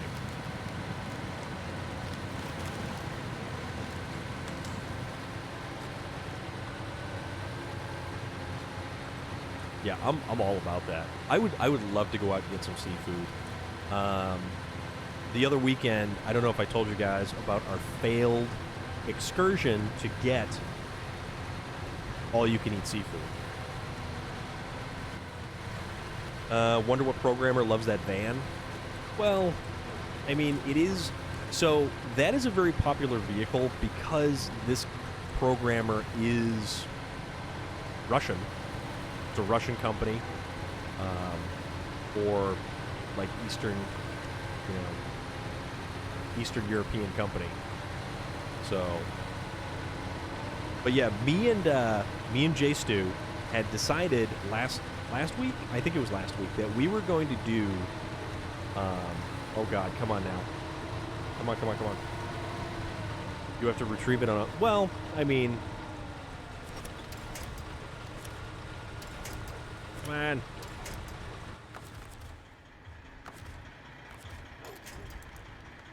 Oh, really? I can't get that far? Figures. Oh, well. So, I almost made it to that fuel trailer. Almost made it. But that's fine. Because we have, over here, a delightful fuel truck ready to go. We're going to go and let's go refuel some stuff. Make this work. But yeah, last weekend was it last weekend or the weekend before? I can't remember now. It was a very failed attempt to go get all-you-can-eat sushi at a particular restaurant. So, I'm not sure if I told this. I don't think I did. But we decided that we were going to go get all-you-can-eat sushi. He didn't have the little guy, so it's him, his girlfriend, and the newborn. So, he wants me to meet him at the restaurant. Okay, no problem. Oh, you know what it was? It was 4th of July weekend. That's what it was. So, I hop in my truck. I drive down there. He's there. I'm heading to the door. I go to reach out. Yeah, it was 4th of July weekend. Yeah. And the place is closed. And I'm like, you gotta be kidding me. So we end up looking around, and I'm like, no, we're not eating in this town. This is not the town that we are finding a restaurant to sit down and eat at. So he finally comes up with a place that's kind of on the way back to where he's got to go, because he's got to go pick up the little guy who's at camp. So we go, and it's like, yeah, there's only like a 10-minute wait, which was longer. We finally sat down, and it didn't really take too long for the dude to come over to take our like a drink order or ask about stuff. So we're doing all this, and it just becomes longer and longer and longer between times that we see the waiter. And that whole thing was just, it was a colossal pain. It was a colossal pain. And I still never got my all-you-can-eat sushi, which really, really kind of bums me out. And I kind of need to rectify that. So if Jay Stu is around, which I don't think he is, because I haven't seen his little self pop up anytime soon.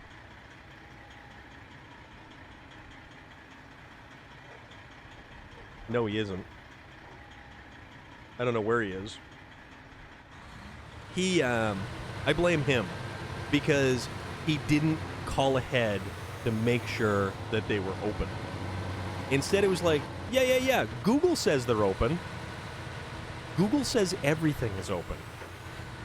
It's just like, what is wrong with you? Google says everything is open. Google also recommends that you call ahead because maybe, just maybe, the holiday affects the hours of operation of the particular establishment that you're attempting to go to and consume food at.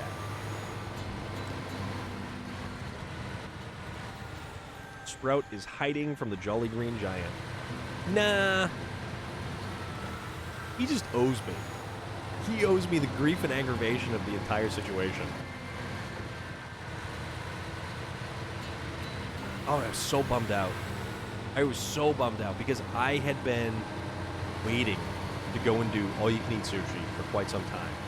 And the next time I do sushi, I am going to put the pictures of sushi up on the food channel of the Discord because sushi is like artwork. Sushi is a lot like artwork. And it's, depending on what you get anyways, it's like different colors and different, shapes and all sorts of stuff. But I love sushi. Oh man, do I love sushi.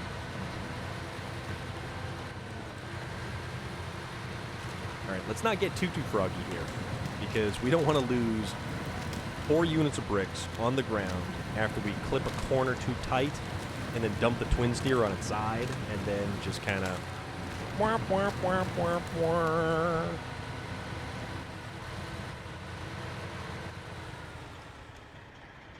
thought you were supposed to start with all the DLC vehicles in your garage, but I only have 2 new ones. 4 total vehicles, but I've seen people on stream starting with like 15 vehicles. Which DLC? Because there's also the DLC that has the new trucks, but you have to find some of them. I am not doing hard mode. I am just I'm casually cruising along. I am using no mods. But we have opened up a significant amount of Chernobyl. Actually, I think we've opened up all of them. So we've got all of the watchtowers in Emor. And, oh, okay.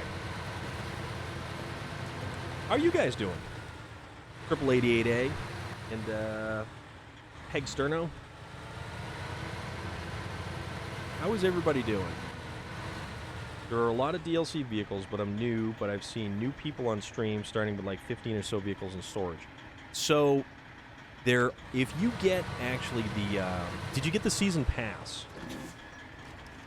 So if you have the season pass for year 1, it should give you actually a significant amount of vehicles for free.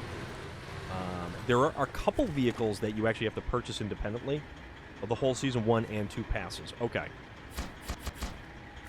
Alright, so. So we need concrete blocks. Okay, let's go back to the garage. Let's recover to the garage. So, in the truck store. Alright. So, that's a base game truck. Base game truck. Base. This one is from Wisconsin.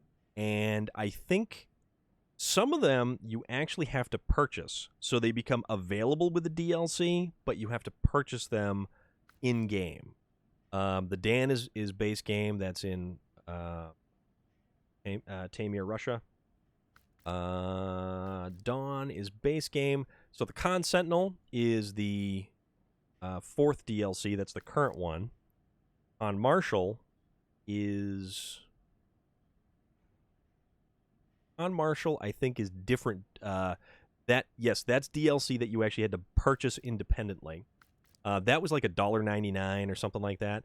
A lot of the trucks that actually don't come with the season passes, you actually have to purchase with real money. But they're only like $1.99 or something like that. Base game base game, base game. This is Season 2 DLC. Base game. This is, DLC 4. So this is the current DLC. So both Tatras actually just came out. So both Tatras are actually available, and these should be in your garage if you have all of the DLC currently. The Tega is base game. The Warthog came with the DLC for Lake Coved. Base game. This is also Lake Coved, I think. Yeah, the Action and the Warthog were both Lake Coved DLC. Base game. Base game. Base game. Base game. Base game. Zix's base game. This one right here is the current DLC that we're playing right now. The Zix 605R. So then we have, because that's the Amor DLC, and this is part of the DLC, but you have to find this truck, and you have to, you have to find it and do stuff to actually get it. Base game truck. That was Wisconsin. Was this Wisconsin or was this? Oh no, this was the Yukon. So the 770G was Yukon. That's a base game truck. This Caterpillar actually was one of the new releases. There's a free DLC, but you have to claim it. Yes, actually, that's right. 8888 is absolutely correct. Even if you have the DLC, if you purchase the whole DLC, so if you have the base game and year 1 and year 2, you actually have to go to each individual, season 1, season 2, season 3, and season 4, and download them individually. This was Wisconsin, I think. This was Amor. It was kind of weird because this is one of the trucks that they gave you free as like a freebie. So Caterpillar CT681 was a freebie. That was Wisconsin. That's a base game truck, base game. The Chevrolet Apache is a DLC that you actually had to pay real money for. Base game, base game, base game. That was Lake Cove, so that's season 2. Base game, base game. This one right here, the GMC Brigadier, this truck was one of the free DLC trucks, in addition to the Caterpillar CT681 and the International. The International. So it's like 3 trucks I think you got as part of their thank you for basically making it to year, a full year 1. Base game, base game, base game. This one right here was another one of those freebies. So the International HX520. Base game, base game, base game, base game. This one right here is special. This is a pre-order DLC, and I don't think that a lot of platforms that you can purchase the game on actually have the Navistar available to get. Base game, base game. Pacific P512 is Wisconsin, I think. And I believe the Paystar 5600 TS is also Wisconsin. Base game. This one is DLC that you actually had to purchase independently. Yeah, the Navistar was part of the pre-order. So because I am on the PlayStation, awesome. So you were able to get all the trucks. So you have to do that independently with each one of the seasons. Base game, base game. But yeah, this the Western Star 49X was one of the ones that you actually had to pay for. Just like the Chevrolet Apache, which is this guy right here. So this one was like $1.99. So it's kind of cool that they actually give you the DLC, and then they give you, every now and again, they're like, oh, here's this other truck that if you want to buy it, you can buy it. So what am I doing? I am doing a thing that is going to be, I need to get a truck that's got at least 2 slots, and then we're going to pull a 4-slot trailer. Relentless Revenge, it goes quite well. How are you today? And how is everybody doing right now? I'm doing pretty good because it's Friday. I'm not working tomorrow. I'm on SnowRunner. We're having a blast. And we are currently in the process of choosing our next truck for our next objective. You know what? Actually, I could use a 73-210, but I don't want to make it too easy. You want to use the Tega? The Tega is pretty nice. Let's see. Come on now. If it actually ever, because the console takes forever to flip over any of these tabs and panels and everything else. I do like the Tega. The only thing is I need to haul, let's see. Did they ever add a bed? No. You know what they did add to the Kolob? Okay, check this out. So the Kolob, no, it's not. I don't think it's heavy duty. I think it's.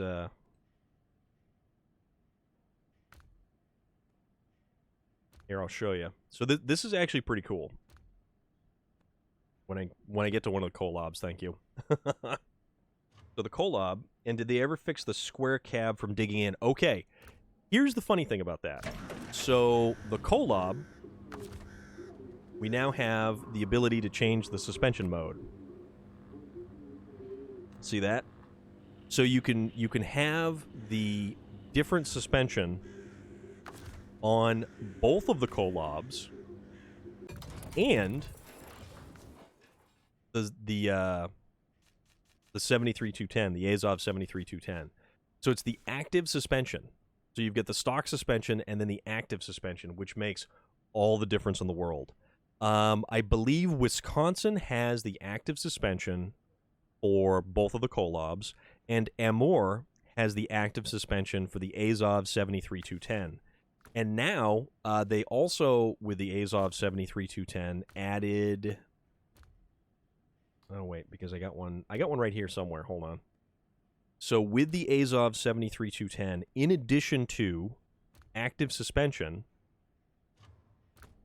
so this skin right here is part of the, when you buy the year 2 pack, you get this skin.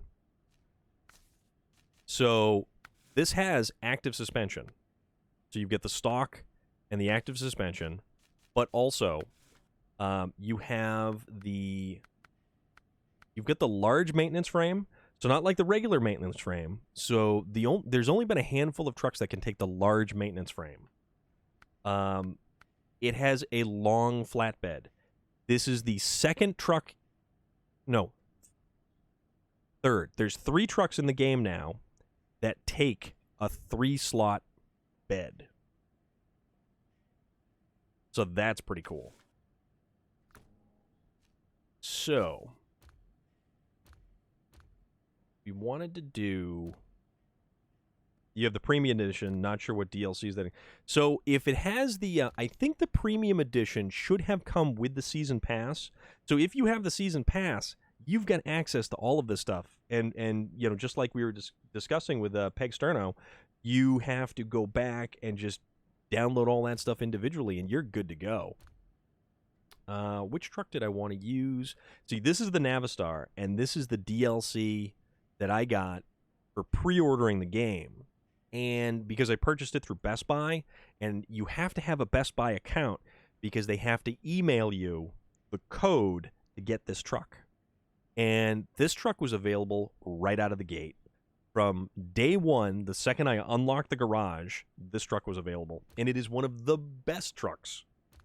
It's kind of crazy, and it really sort of reminds me of the War Rig from Mad Max Fury Road. And I totally like that, because that's just me.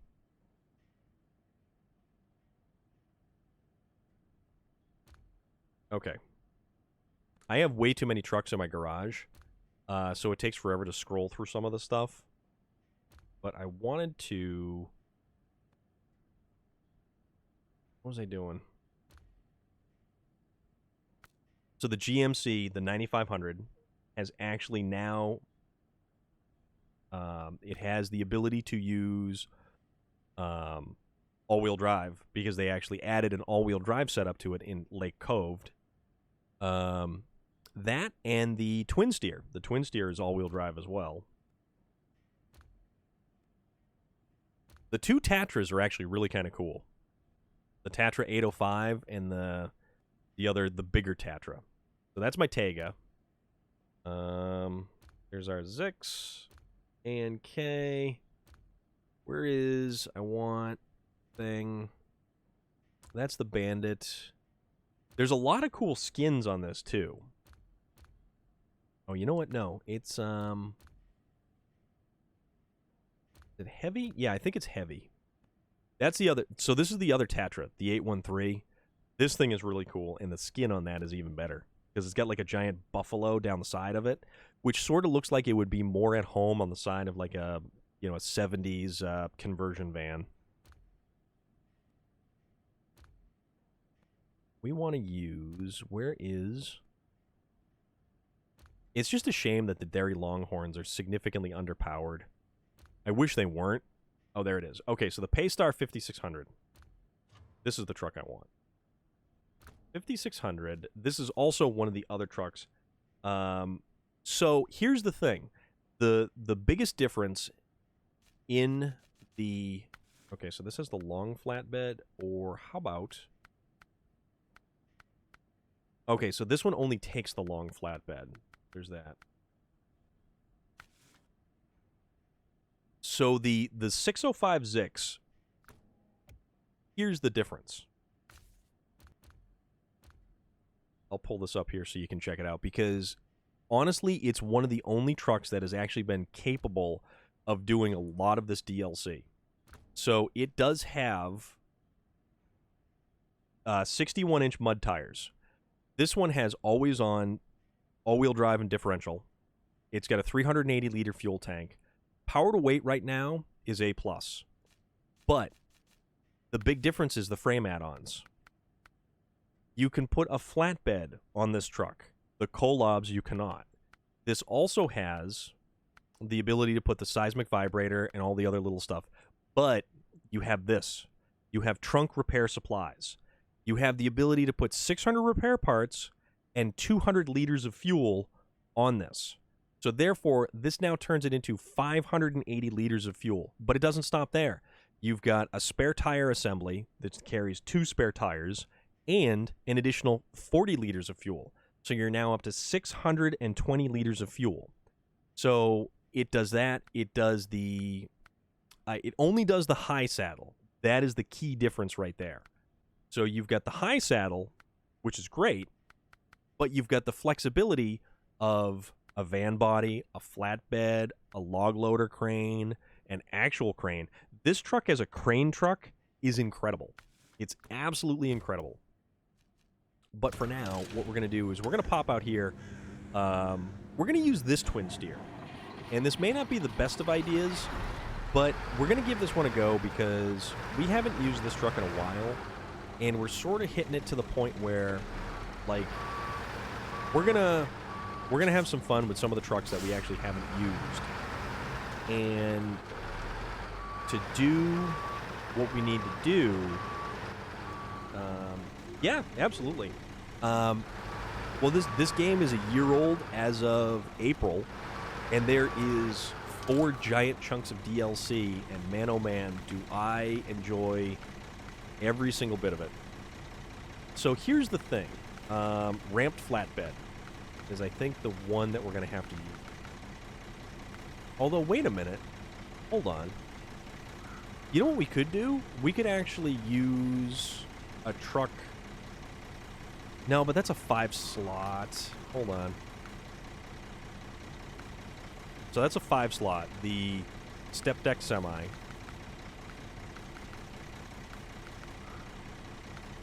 That's a 5-slot. We need a 6-slot, which... Nah, we won't do that. So, tell you what. We use this guy. So, the ramp flatbed. Oh, insufficient space? Okay. We'll kind of pull up just a little bit more. This may bite us, but you know what? We're gonna give it a go anyways. So we need 6 slots exactly. That trailer doesn't exactly have the best ground clearance. And now this thing is outrageously long. And it may not... do exactly the best at what we want it to do. I don't think I'm going to go through there, so I'm going to go down this way. This thing's actually got a twin steer configuration on the front end of it. I can't remember the last time I actually used one of these trucks. It's also only got 280 liters of fuel. I'm probably going to have to send out another truck to, like, fill this thing up at some point in time. But that's okay, too. That other truck that fills it up will probably end up being a Zix 605R. And it'll end up most likely dragging this thing along with it. But that's fine. We're good.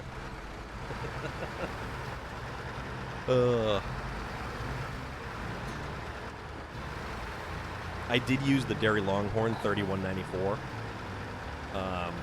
That truck is not a good truck in this game, especially considering that it has chain tires, which are almost like a given for what you need on these maps. Like, chain tires are a must. Chain tires are an absolute must.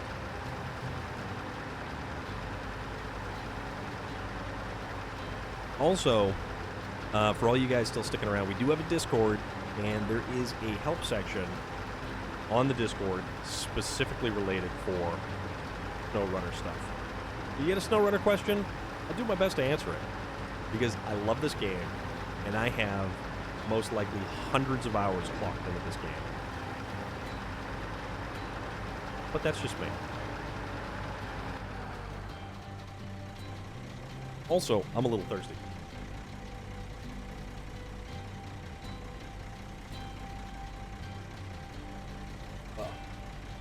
Okay. All right. Get comfortable again. And we're good to go. And now we just have to, like, not tumble down the hill in just an awful, awful manner. I mean, I guess we could go down there. But we'll go down this way. We'll go down... It's a little bit safer this way. A little bit safer. I'm sitting up a little bit straighter, too, so...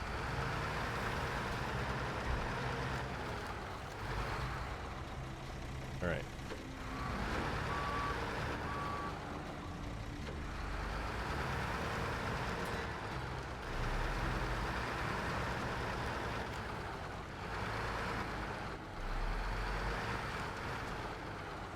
A lot of the vehicles I saw, other fresh players have when I went to the DLC store, but still swear I'm missing some. Some of those vehicles you actually still have to discover on the maps. Like the two Tuz, the Warthog, and the so the 166 and the other one. Some of them you actually have to discover. Like I think this one, some of them you can buy, and then some of them you have to discover them. So there is a lot of vehicles that they've added to this game since the release of the base game. And I love so many of these trucks. There are very few that are actually, you know, like not useful.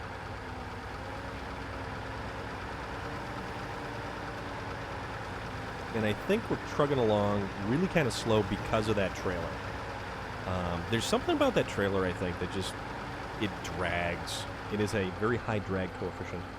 They are all unique in their own ways. Exactly. Yeah,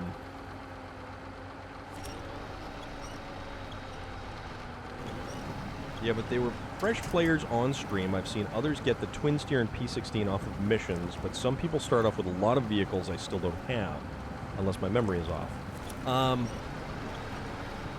Like, we did run through the list of DLC vehicles, so...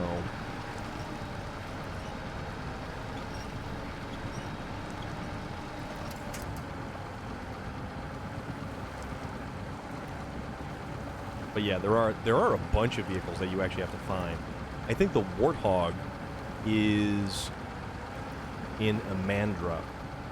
Amandra, oh my god, that map. Amandra is probably... Although, Amandra wouldn't be too bad after doing, like, Northern Aegis installation.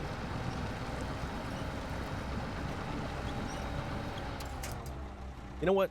This is going a little bit on the slow side. So, you know what we're going to do? Not the trailer store. I don't know why I always keep keying up on the trailer store. My memory is off then, but you can sell... Yes. So here's the best thing. Unless you are playing hardcore mode, which I'm not playing hardcore mode, you can sell a truck that you purchase. So say you want this Azov Antarctic. We can buy that Azov Antarctic. And in the truck store, it's $140,700. Now, we can then sell this truck for the same amount of money. We just have to retain it. Then we go to truck storage. We sell it, $140,700. All of these trucks, and it takes into account all of the upgrades that you've actually added to them. Also, here's another little tip. If you're playing the multiplayer mode and you're driving around through the various maps on the multiplayer mode, you come across vehicle upgrades. If you don't have those vehicle upgrades, you can also get those vehicle upgrades on other people's maps. And the cool thing about that is, if you already have access to those upgrades, it's awesome. If you don't have access to those upgrades, it actually, you get them, but then you can also sell them. So picking up vehicle upgrades on multiplayer maps is a great way of making money. And especially in like White Valley, there is a lot of really expensive upgrade parts for various different vehicles out there. Oops. No, that's the one do we want this one? Yeah, we'll use this guy to kind of motivate us through the mud. That's something I'm curious about. If you finish all the missions, will you not have any new way to get income? So, here's the funny thing about that. There is so many missions to be able to do. That's just a splash in the pan. Let me let you in on a little secret. So, watch this. We're gonna go back to good old Alaska. We're gonna go back to White Valley, Alaska. If you see this little conglomeration of vehicles right down here, see all that? All that is twin steer, BM17, Cat CT680, twin steer, BM17, loaf, twin steer, BM17. I have 12 twin steers on this map. I have 6 Caterpillar CT680s, 12 Con loafs, and 12 BM17s. All for the express purposes of just having fun on this map. We call that truck darts, and we had some fun with truck darts yesterday. There are, I think, clips and some other stuff on my channel. So how do I get... I have played this game a lot. I have played this game a lot. And I have played a lot of multiplayer on this game. So that's the thing. I have done... So I have the Platinum. I have a Platinum trophy for SnowRunner. And in addition to doing that, I have done a ton of content in Wisconsin, Lake Cove, and Amandra, the Yukon, as well as an absolute ridiculous amount. Sorry about that, had a brief stream of awesomeness to attend. Absolutely, Relic. You go for it, man. I have played a large amount of multiplayer, and you get to meet a lot of cool people playing the multiplayer on this game. And I've spoken about it before on stream. I have managed to meet people from Australia, people from Saudi Arabia. I gamed with people out of Texas. We've all just hopped in and had a good time playing this game. And it's a blast. It's an absolute blast. So if you get to a point where maybe you're having some issues because you don't have, or you feel like you're having some issues, hop in a multiplayer game. You can join a multiplayer game, and it doesn't save that progress to your game. Multiplayer only saves progress if you host the game.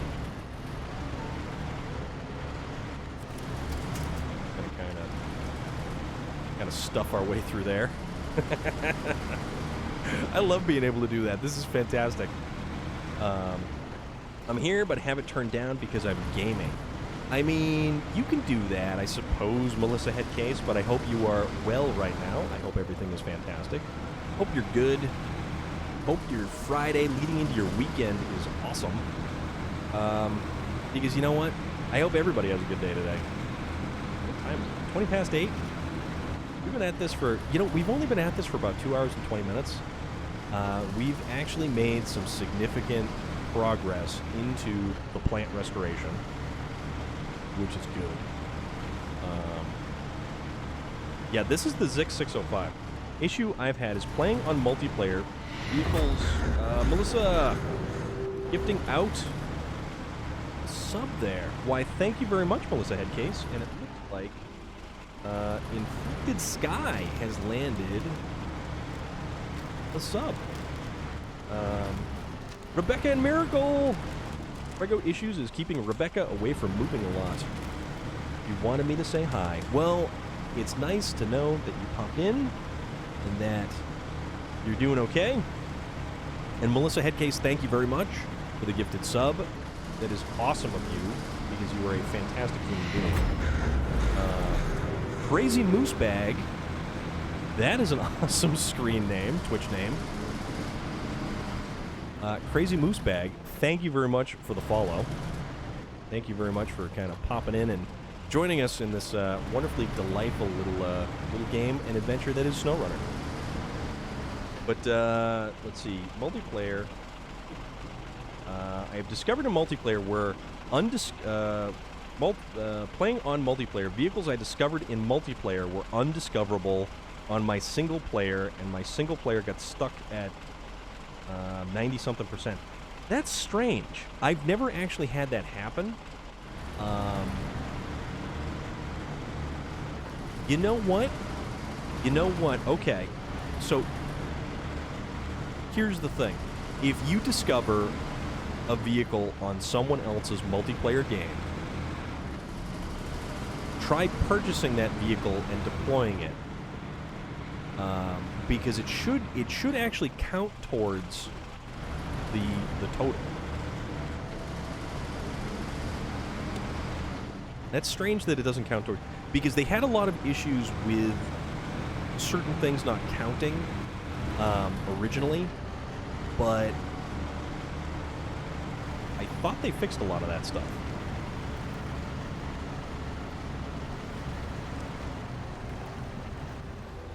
Totally not paying attention. So Rebecca and Miracle, I hope you're doing fantastic, and I hope things are progressing well for you. I hope your Friday is looking good. I hope everybody's Friday is looking good.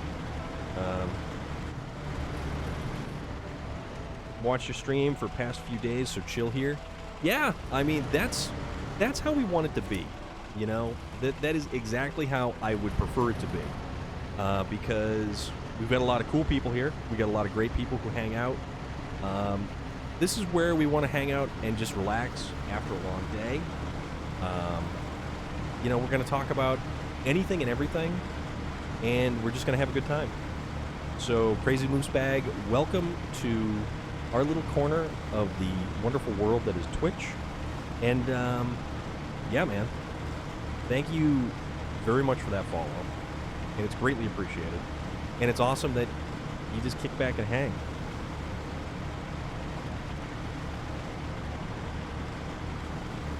Because that's what it is. This is what I do after work.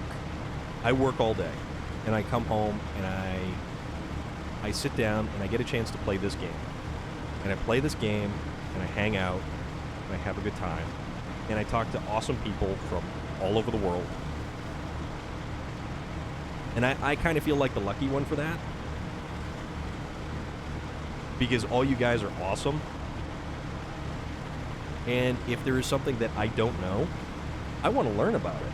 and I want cool people from all over the world to give me a little window into their life and what it's like, and it's not here, you know?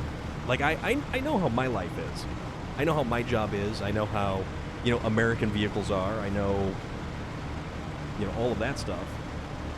But, like, she has needed a lot of Prego tummy rubs.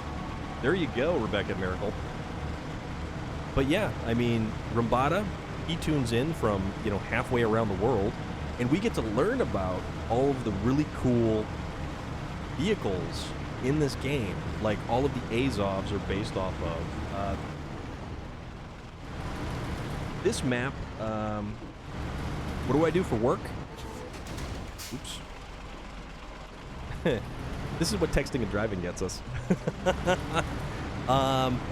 I sell auto parts. I'm around cars a lot. I'm around trucks a lot. And apparently the truck's taking us for a ride right there. It is so humid. This map is Chernokamsk in Amur.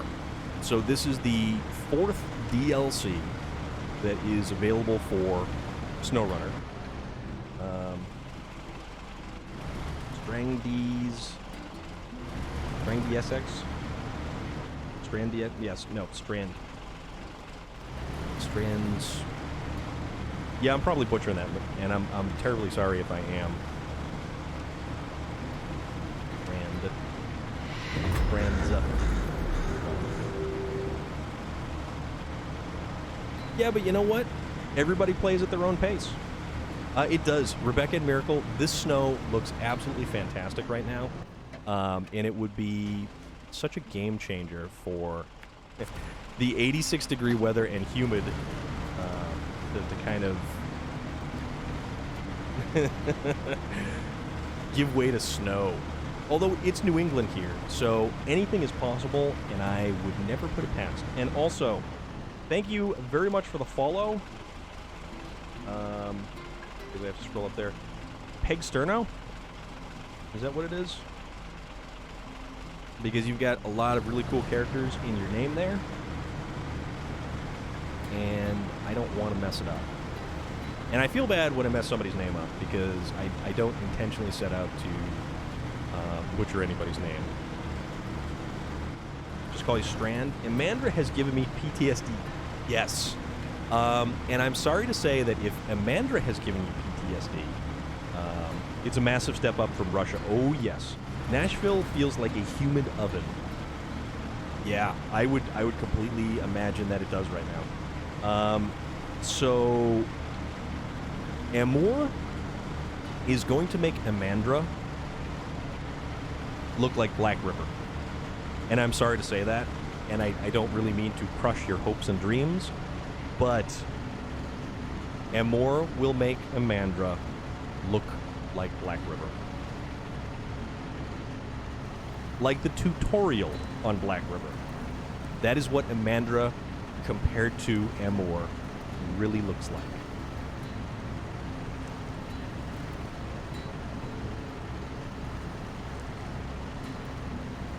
And it totally is a thing.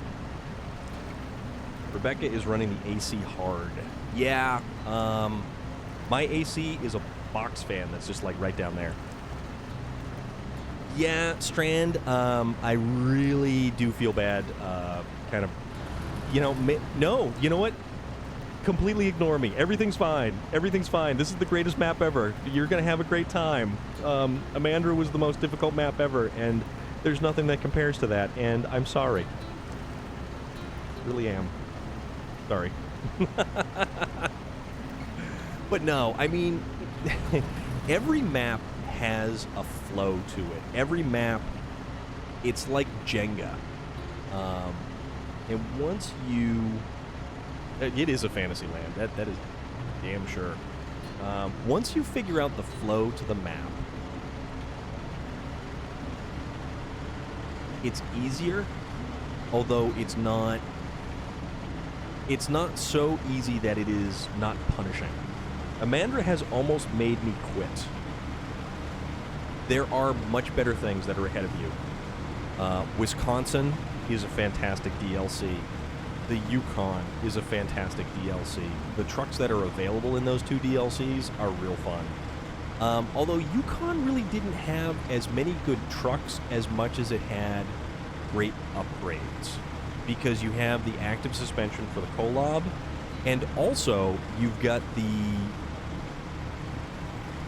another lift kit for the ANK MK38 waiting for you. So there is that. That is a thing. But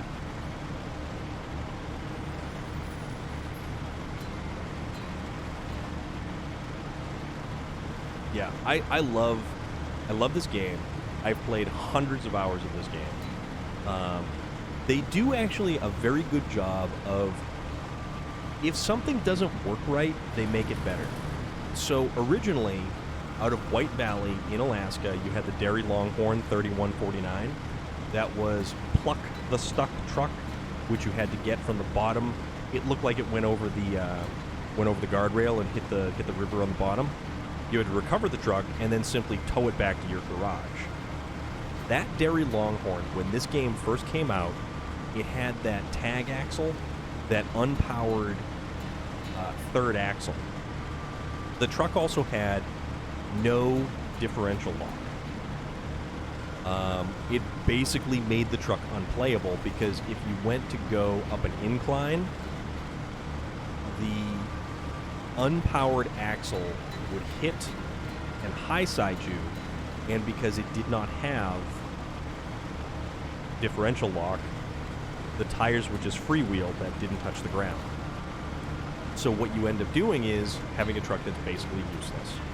The developers realized that.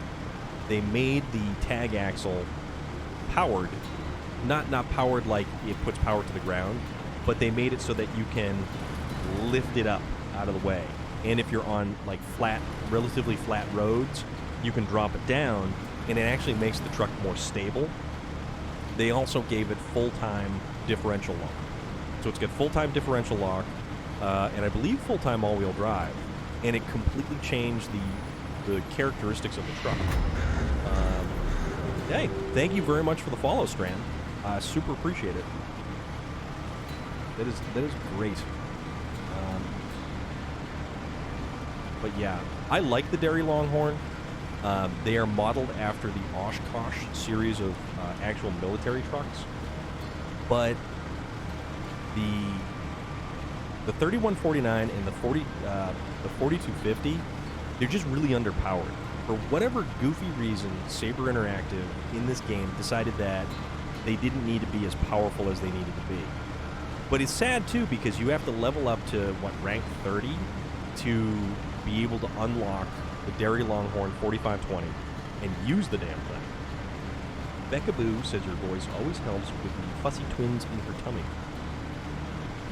Well, you know what? That is what we're here for. We are here for, just hanging out, relaxing, and I will continue to carry on about anything under the sun, and we'll have a good time doing it. It also occurs to me, is there any trailers around here? Did I leave any trailers around here? No, I didn't leave any trailers around here, unfortunately. So, what we'll do is we'll just use the Zix as the tow truck with 200 liters of fuel. The P16, though, it doesn't move its sheer power, rotates the Earth. Yes. Yes. The P16 is probably one of the best trucks in the game. And the fact that it's not even four-wheel drive, the day off, she needed me today. You know what? Sometimes you got to do that. Sometimes you just got to take the day off. And that is entirely okay. But, yeah, the P16, I love the P16. The P16 also has one of the best sounding horns in the entire game. Hands down. Okay, let's go back to International Paystar. Let's get this thing in here. Oh, we almost have no fuel. Awesome.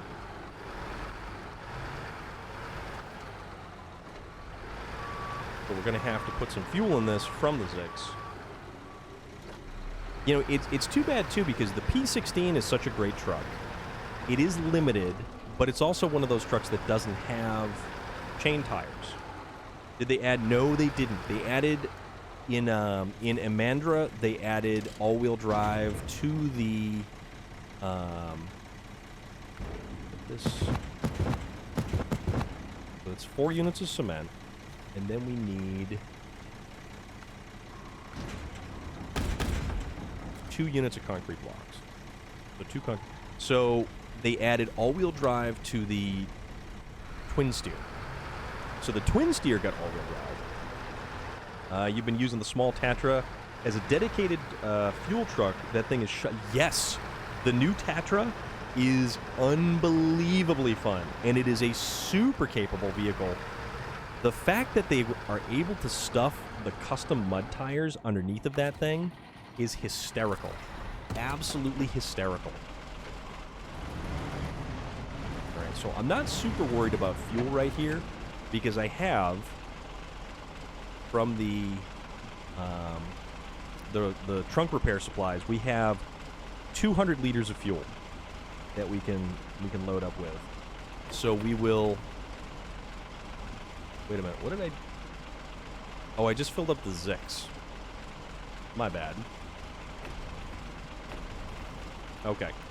So that's not too bad because there's a fuel station that's just right over here. Forward, please. So we'll go fill up. Actually, hold on. Let's refuel from the Zix. Actually, no. This works because so we'll top off the International Paystar, and I love the international trucks in this game. But the small Tatra with the custom mud tires, how those things don't rub all over the place is utterly beyond me. I have no idea. But it's funny as hell, though.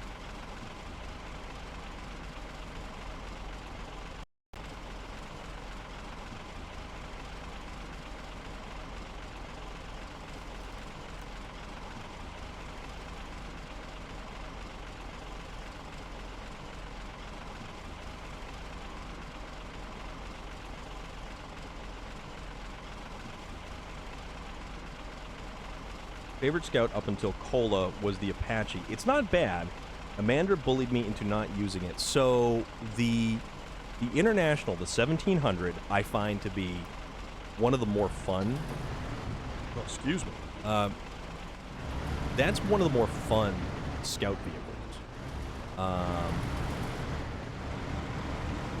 The F750. Once you pull the F750 from Lake Cove, and then you get the final engine upgrade for the F750 out of the very opposite corner of Amandra. So once you do that, the F750 I have used as my primary scouting vehicle all the way up until this expansion. So up until Amor, I've used the F750 through the Yukon. I've used the F750 through Wisconsin and Yukon, all of those maps.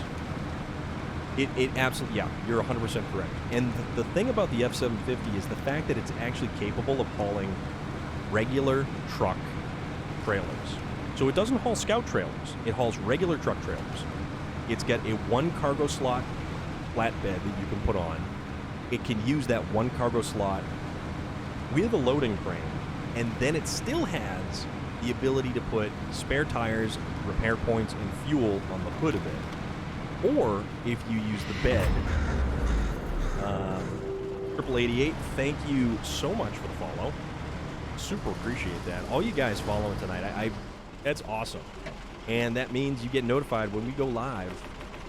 Because usually it's through the week, and usually it's like 5, 6 o'clock Eastern Standard Time, because I am a working stiff. And I try to get the whole workday thing out of the way before I come here and have a good old time. But no, that's what we're here for, though, you know? We're here to hang out, we're here to have a good time, and we're here to play a chill game like SnowRunner and just enjoy it. Because you know what? This is awesome. Trees, rocks, snow, mud, water crossing, everything else. So glad your channel is growing. Rebecca and Miracle, thank you. Thank you so much for that. Another follow, Zubaid. Zubaid7. Awesome. Thank you. Thank you. Thank you. I hope you are well. I hope you're doing good. We're just cruising through some snow. It's 80. Let's see. Hold on. It is. If I can. You know, that's the thing. I play this game for long enough and I kind of ignore my phone. It's 79 degrees out right now. So it started off at like 86 degrees, dropped down to about 84 when I went home. And now it's 79 degrees outside. And it's still warm, and I think I'm still kind of sweaty. But that's okay. Can I just say you have an excellent vibe, dude. Glad I found your channel. You know what? I appreciate that. I really do appreciate that. Thank you very much for that. Strand. Strand, where are you from, geographically? I am coming at you live from New England, Massachusetts specifically. That's where, and you know, luckily enough, I don't have that Boston accent. So, Ben Affleck and Matt Damon, I am not. Although,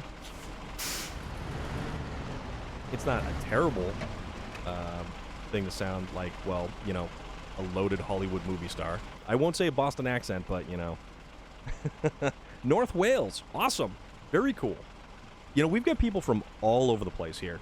And it is great to have so many different people of so many different just locations and interests and everything. It's fun. Zubaid, how are you doing? Where are you coming in from? We've got North Wales there. We've got, you know, yeah, Rebecca and Miracle coming in from Kentucky. Kentucky, right?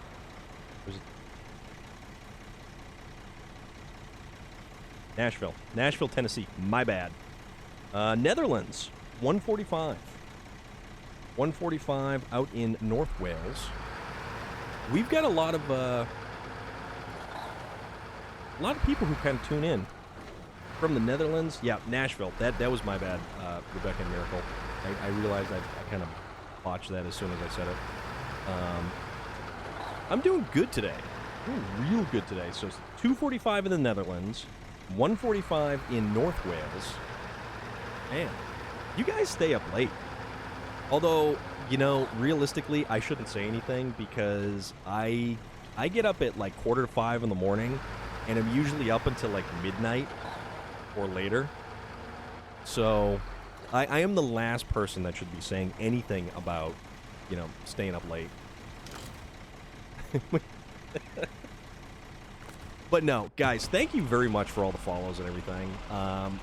And exactly what we were talking about, Strand, that yeah, the EU is sensible. It doesn't bother with daylight savings clock changes.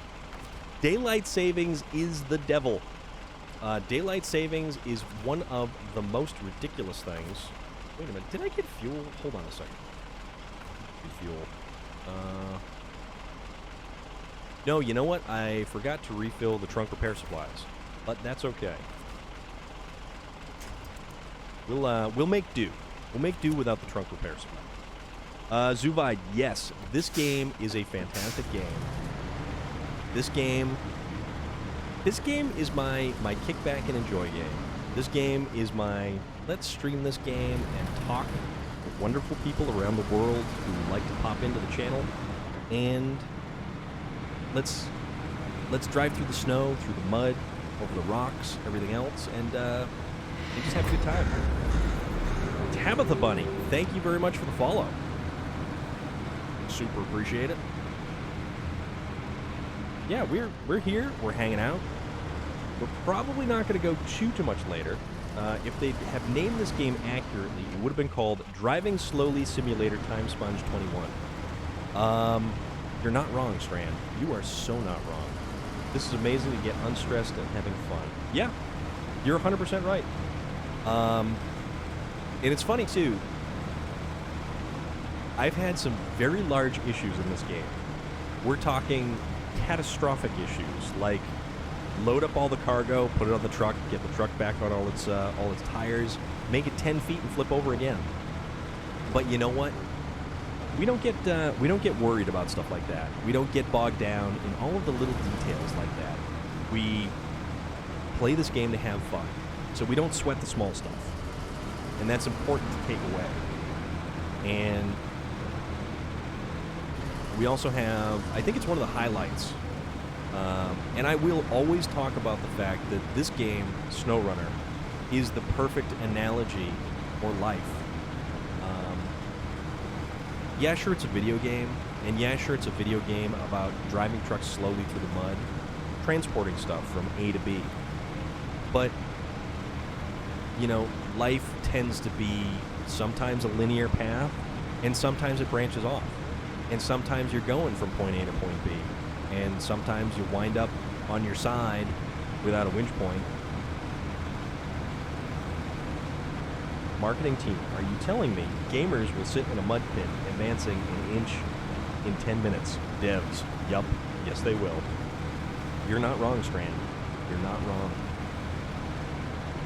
But yeah, you know, we sit here and we have fun, and we enjoy our time.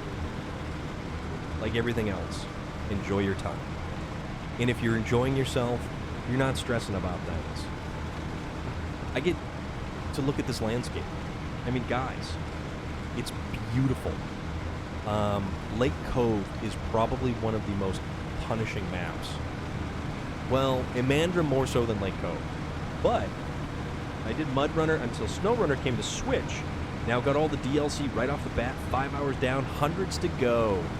Yep, I know somebody else who picked up SnowRunner on the Switch, and it's fantastic that it came to Switch.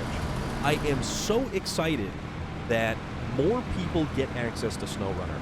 So now, not only are we PlayStation, Xbox, and PC, but PC specifically the Epic Game Store. Now we're on Steam. Now we're on the Switch. SnowRunner clench when you almost tip. My seat has creases in the center. That is a very true statement. It is a very true statement. But yeah, it's so cool that this game is now on the Nintendo Switch. I don't think they have mods on the Nintendo Switch, but that said, I play without mods. That is a personal preference. I don't think I need to play with mods to really, you know, but if you want to play with mods in this game, more power to you. If you use the quality of life stuff, if you use the stuff to make vehicles a little bit easier to manage, to make recovery of vehicles a little bit easier, to make quality of life stuff easier. I am on the PlayStation. No mods, but I got too much to do already. Yes.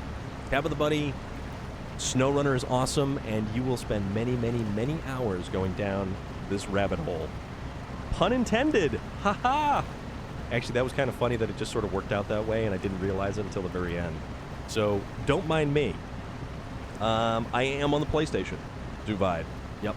I have a PlayStation 4 Pro, and I have been looking to find a PlayStation 5. But we all know how that's going. But PlayStation 4 Pro, Elgato 60 HD60 S Plus capture card, and this wonderful little laptop here, which is nothing more than just kind of like a pretty, you know, mediocre laptop. And actually, it's funny because this laptop I got originally for... Alright, so we can't... Yeah, so this laptop I actually originally got for my photography. Putting photos on my laptop. Doing the Lightroom thing. But then the whole, you know... Then the whole last year, or lack of last year, kind of happened. An Atari. You know what? The cool thing is, all of those Atari games you can get. Actually, Call of Duty Cold War has a ton of old school Activision games that are available to play through Cold War. I know it's the ramped flatbed trailer, I think, that's giving us the issues, because for some reason it grabs absolutely everything in the ground because it's so low. And that's one thing I wish we could change, is trailers in this, and how the trailers actually kind of interact with the landscape.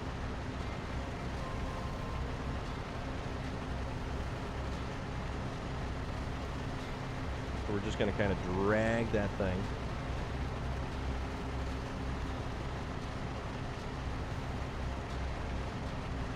But see, this is the benefit of the Zix. The 605, this truck is a workhorse. It is an absolute workhorse. There we go. We found some purchase. It is nice. I first played it on a PlayStation like a year ago. Now I bought it for my PC again. Yeah, the only thing is we don't have crossplay yet, but the devs have actually mentioned that crossplay is going to be a thing that happens. And most likely it's probably going to be like Epic Game Store to Steam, or Steam and Xbox, or something like that, before we really get a proper crossplay. And there's only been really a few games that have done a good job at crossplay, and I'm thinking Call of Duty, which is unfortunate to say. I bought... Which way are we going? Oh, wait a minute. You know, there's a path right through here that we could kind of take to here.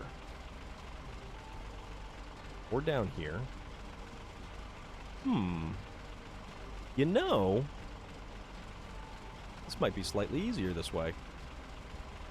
That's a repair station there. So if I go to the right... you know what? This makes it a little bit easier. Tarmac is for the weak. But no, we're gonna boot scoot boogie up this way and then come down around here. We're gonna cross over here and then we're gonna boop right to the plant there. All right, so let's go to the right. Unless I want to go down this way. You know what? Yeah, we'll go to the right. That's what we'll do.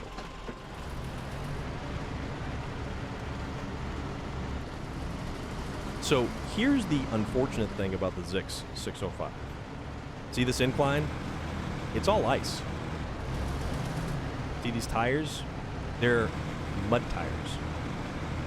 This truck does not like anything having to do with ice. It's just like the Kolobs in that regard. Like the fact that you can't actually put chain tires on this thing. These are the only tires that you can actually get on this truck. Oh, that's why. I'm not actually in low gear, so let's put it in low gear and actually try to do a thing like this. And it's funny because the International is actually catching up back there. The Tataran is yes it is. The Tataran on ice is not very good at all. And yet again, it's only got the mud tires.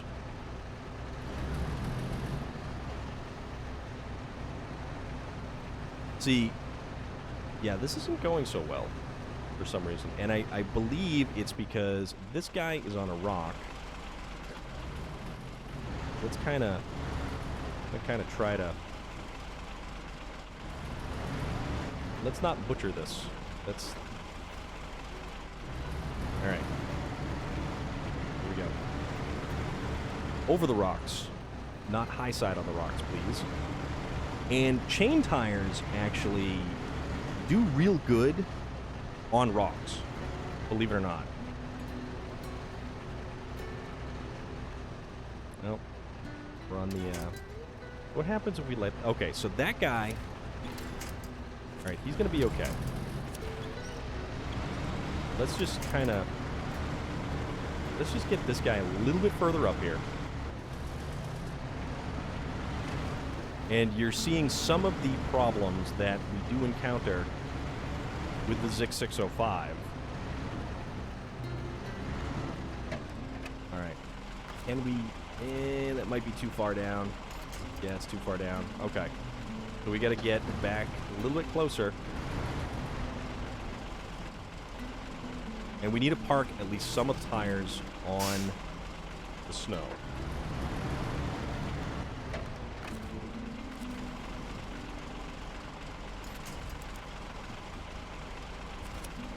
There we go. We need to park some of the tires on the snow, not on giant rocks, please. Okay, there we go. A little bit of gumption, a little bit of forward momentum. So the nice thing is, the truck behind us has the chain tires. It's apparently stuck on something.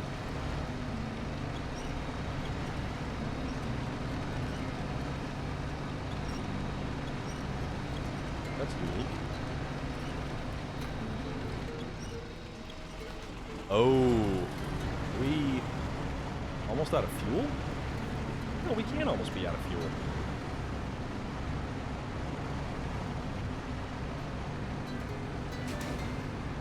Ooh, what happened?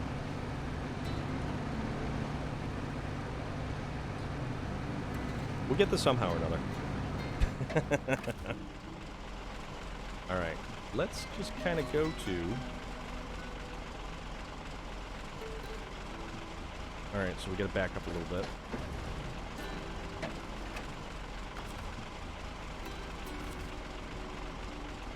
So the Paystar's got 50 liters of fuel. Okay. Wrong way.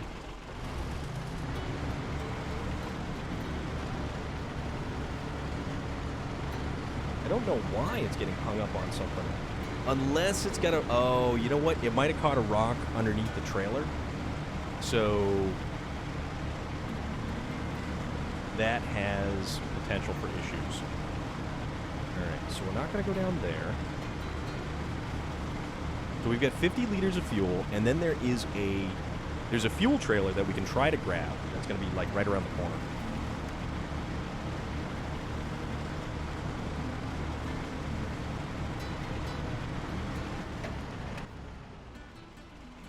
Oh, oops. Nope, we were supposed to go the other way. My bad.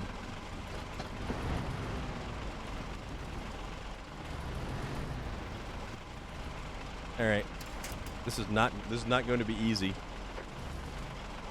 So I have an idea.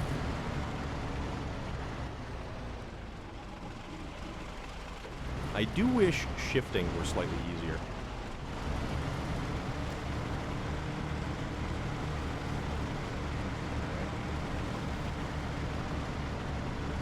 Let's do this.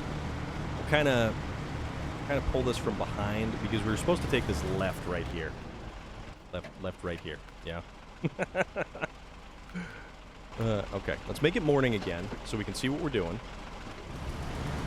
Sean Bergen, how are you this evening? Evening, this morning,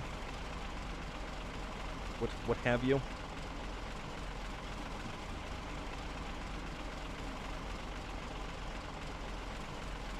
That is good to hear.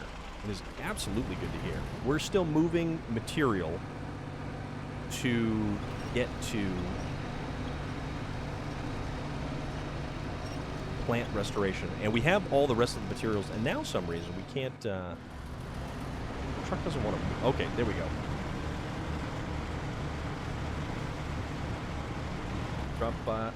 Just drop your phone on your face? Sorry, I didn't mean to laugh. I'm sorry. Okay, so let's just keep pulling this right over here.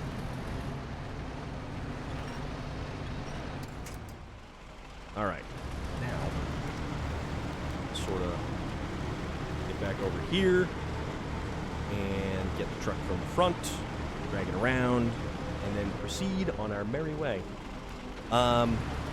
I hope you didn't, like, put your eye out with your phone, because that would be unfortunate. Didn't feel a thing. You're immortal. That's a solid. Alright. Let's just kind of turn the engine on. Nope. That's not going to work. You know what? I'm going to change trucks to the Paystar. We're going to back up just a little bit. Going to kind of swing this corner. And going to make it a little bit easier for the Zix to winch off of the front of this. So this is going to make it a little easier. Yeah, we've got just this cargo left to go. We're running low on fuel.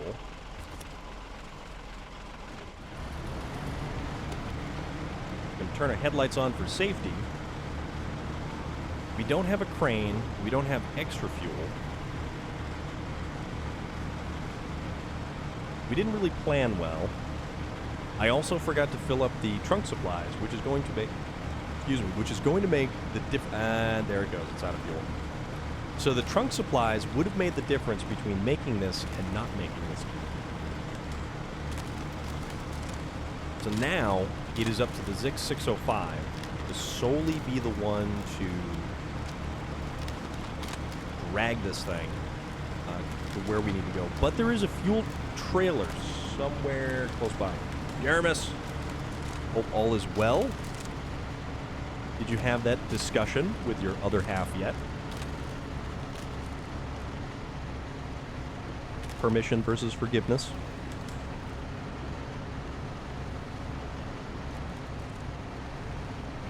All right, you know what?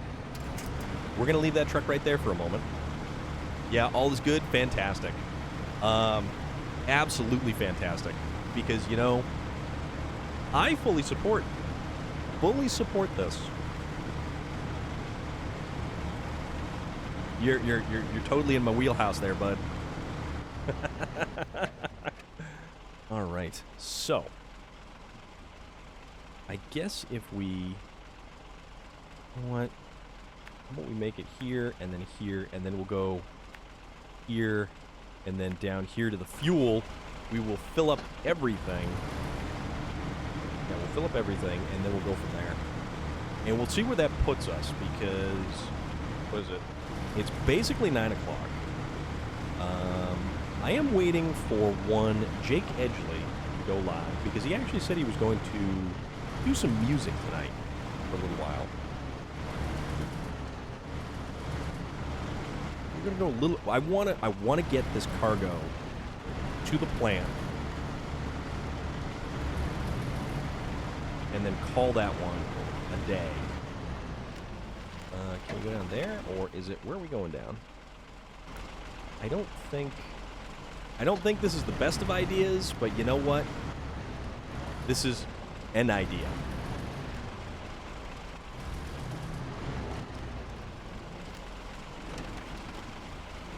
Oh yeah, here we go. Perfect.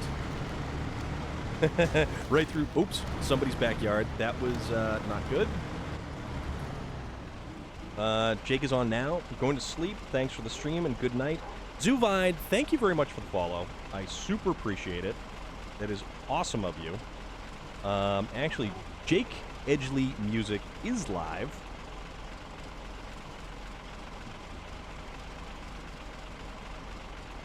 So he's live doing music. So what we're going to do is we're going to try to wrap up this last one, because we've been at this for 3 hours. Let's refuel the... Oh, man. So that's all the fuel. Okay. This isn't really the greatest. Okay. So, we've got 335 liters in here. Let's...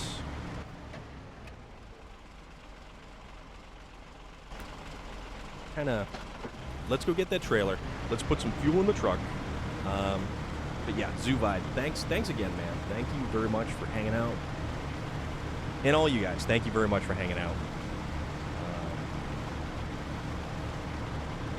And to think that, like, all we really did was just plant restoration.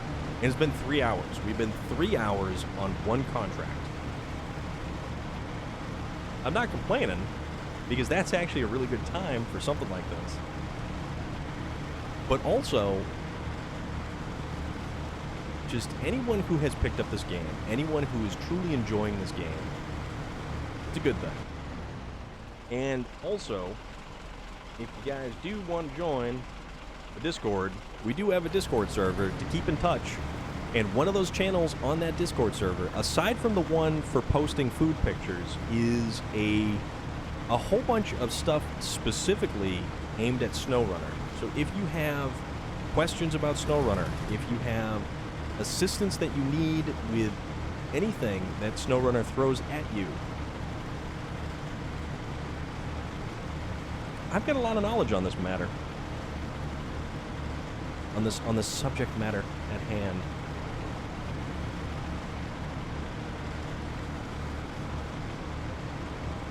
All right. But yeah, William Sterling, thank you very much for the heads up on that. We'll try wrapping this up here. Hopefully, and I say that with my fingers crossed and my toes crossed, that hopefully we can accomplish this goal in a timely fashion. Because, oop, ow. Thought I was a little bit closer to the road than there. Straight ahead? Yeah, straight ahead. Okay. So I say hopefully because this game is always known for throwing a wonderful curveball in our direction. Just when you think you have it, just when you think you got it delivered, just when you almost deceptively think it's smooth sailing, the rug gets swept out from under you. All right, so let us do some fueling for the Zix. All right, so we've got roughly the same amount of fuel.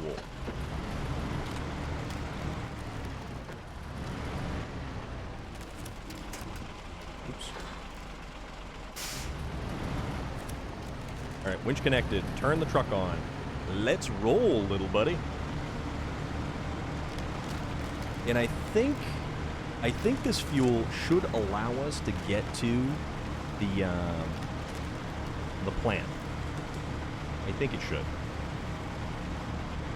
I believe it should. I have high hopes that it should.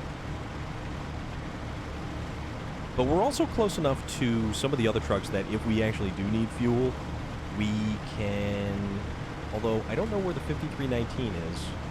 I may have used up all the fuel in that. I'm not sure. We'll figure it out. And I think this is where we kind of go over here. I just can't believe that we actually drained that fuel trailer of all 2,000 liters of fuel doing some of these tasks and contracts and missions and everything else.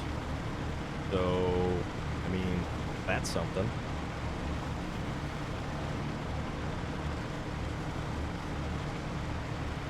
We just got to swing this stuff wide enough that we're not going to clip the trailer and lose the cargo, because then things would take a turn for the worse. Then that would dramatically increase the amount of time that we would need to finish this contract. But that's all right. That's all right.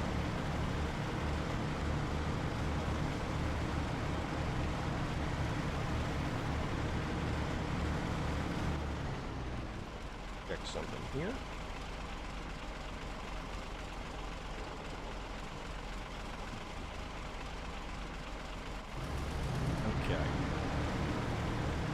Because there is actually a music stream that is happening currently. If anyone in here is familiar with the wonderful actress Gigi Edgley of Farscape fame, she plays music with her brother on Tuesday nights on her her own Twitch channel. Oh, wait a minute. Why did I could have just done that. All right, you know what? No, we're two different directions. We're totally gonna make this work. That's what we're gonna do. We're gonna make this work. So Gigi Edgley typically plays music and sings on stream on Tuesday nights with her brother Jake Edgley. Jake is doing a musical stream tonight, and is over. And we're gonna raid his channel as soon as we get this cargo delivered. So once this cargo is delivered, once we've collected those dollar bills, not that we actually need to collect the dollar bills or the experience points for the contract, because... Oh, wait a minute. That's our 5319 over there. It's got 15% fuel. You know what? Nope, we're getting distracted. Keep going. Oh, man. No, we're good.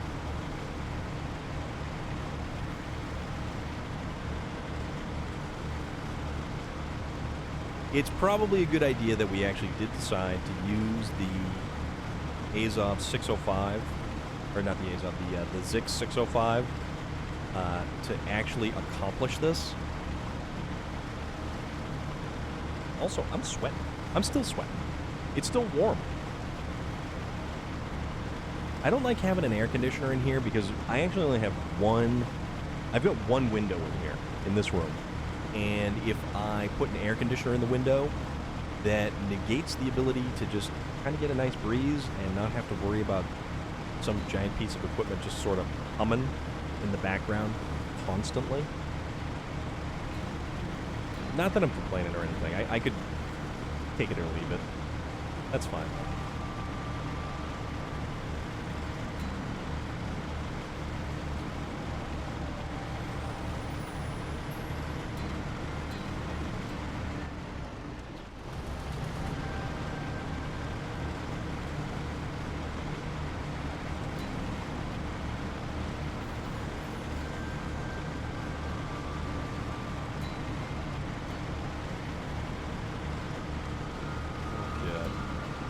Answer an email with one hand, driving with the other. We're good. Oh, wow. So if any of you guys have an interest in Assassin's Creed Valhalla, the game inside of that game, Orlog, the dice game, they've actually made a Kickstarter for it. And this Kickstarter is basically for... Oh, rain tomorrow. Wonderful. It is for the game of Orlog. They have already reached their stretch goal of $575,000. And a lot of the cardboard tokens and like little pieces and tokens and bits and stuff like that. Back-end Coder, thank you very much for the follow.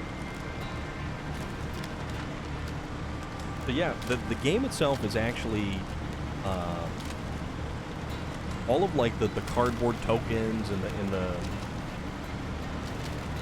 physical pieces are being slowly upgraded with like actual cool stuff. Back-end Coder, how are you? How are things going? How is your evening?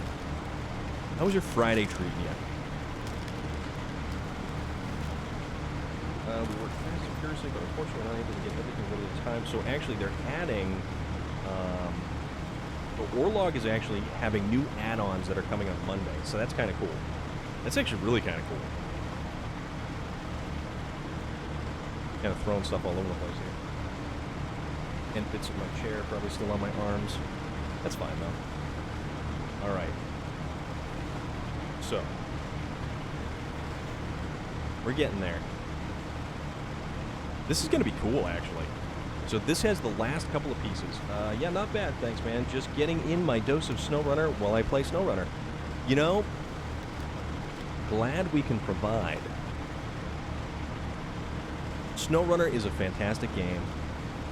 What map are you on today? I am on Cherno-Kamensk in Emor. I am still in the process of setting things up so that I can launch this rocket. And after this, the plant restoration, I'm going to have all of the warehouse supply locations. Is this the plain one? No, the plain one is actually Amandra, and that's the first big chunk of DLC that they actually put out. So Lake Cove, and then Amandra. And the one for Amandra, it is called Star in the Sky. And that was a hell of a contract. That was a lot of fun.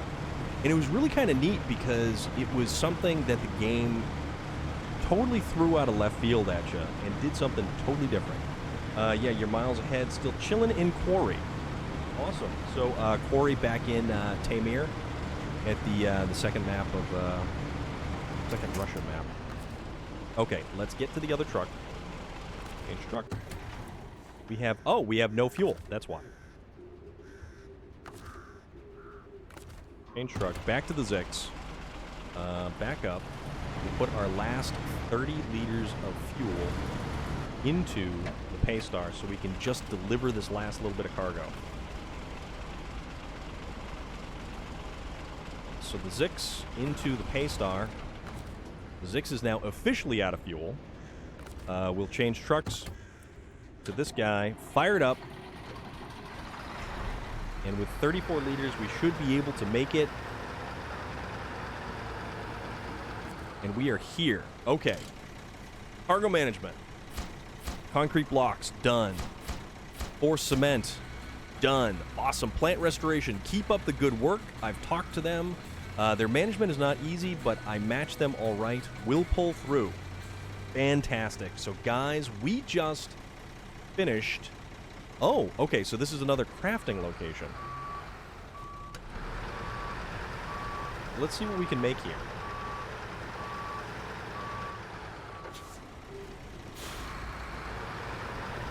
Also, do we have anything that we can pick up? Okay, so this is just a crafting location. Taking notes on my configuration. It's sort of all over the place. What can we make here? So we make large pipes, metal beams, concrete slabs. Okay. Okay. We have every truck unlocked. We have one of at least. We have multiples of basically every truck in this game. It's a lot of fun, and I love this game. But here's the thing. It is 20 past 9. We're kind of a little bit later than where I wanted to end. You got in right at the end there, back-end coder. We do have a Discord. We also have a help section specifically for SnowRunner and SnowRunner-related stuff. So, if you want to join the Discord and you ever have any questions, and that goes for all of you out there, if you do have any SnowRunner-related questions while we're not online, because I love answering SnowRunner questions. I love this game, I love everything about this game, and I like helping people with this game. I am on the PlayStation, so in the rare chance I actually get 5 extra minutes, if you're on the PlayStation, I can help you out. Stop engine. Okay, so this is what we're going to do. And we love food talk. Yes, Relic. We cover a series of different topics, from movies to food to popular culture, video games, and everything in between. So what we're going to do for now is we are going to raid Jake Edgley, who is a musician and the brother of Gigi Edgley, who is a wonderful actress, and you might remember her as Chiana from Farscape. The vet. Yeah, I still think it's still going to take a long time, but maybe there are some ways of hauling something in a way that doesn't take all of it. Yeah, it's true. But, all right, guys, everybody who followed tonight, I greatly appreciate it. It means you get notified when I go live and we do more of this. Any questions you have, hit them in the Discord. Any questions you have, throw me a message on Twitch. I am always available for helping out on this game, and I like it. So, Thank you for your stream as always, man. It's been a pleasure. Everyone take care and be safe. Relic, thank you very much. So, guys, we are going to go and raid Jake Edgley, and we're going to go do that now. So, buckle up. Let's go listen to some music. And back in Coder, thank you very much. Thanks for popping by and joining us. So, for now, it's Friday night. Enjoy your weekend. We'll be back on Monday. We'll be back 5 o'clock Eastern Time Monday. Yeah, let's do this. Take care, guys.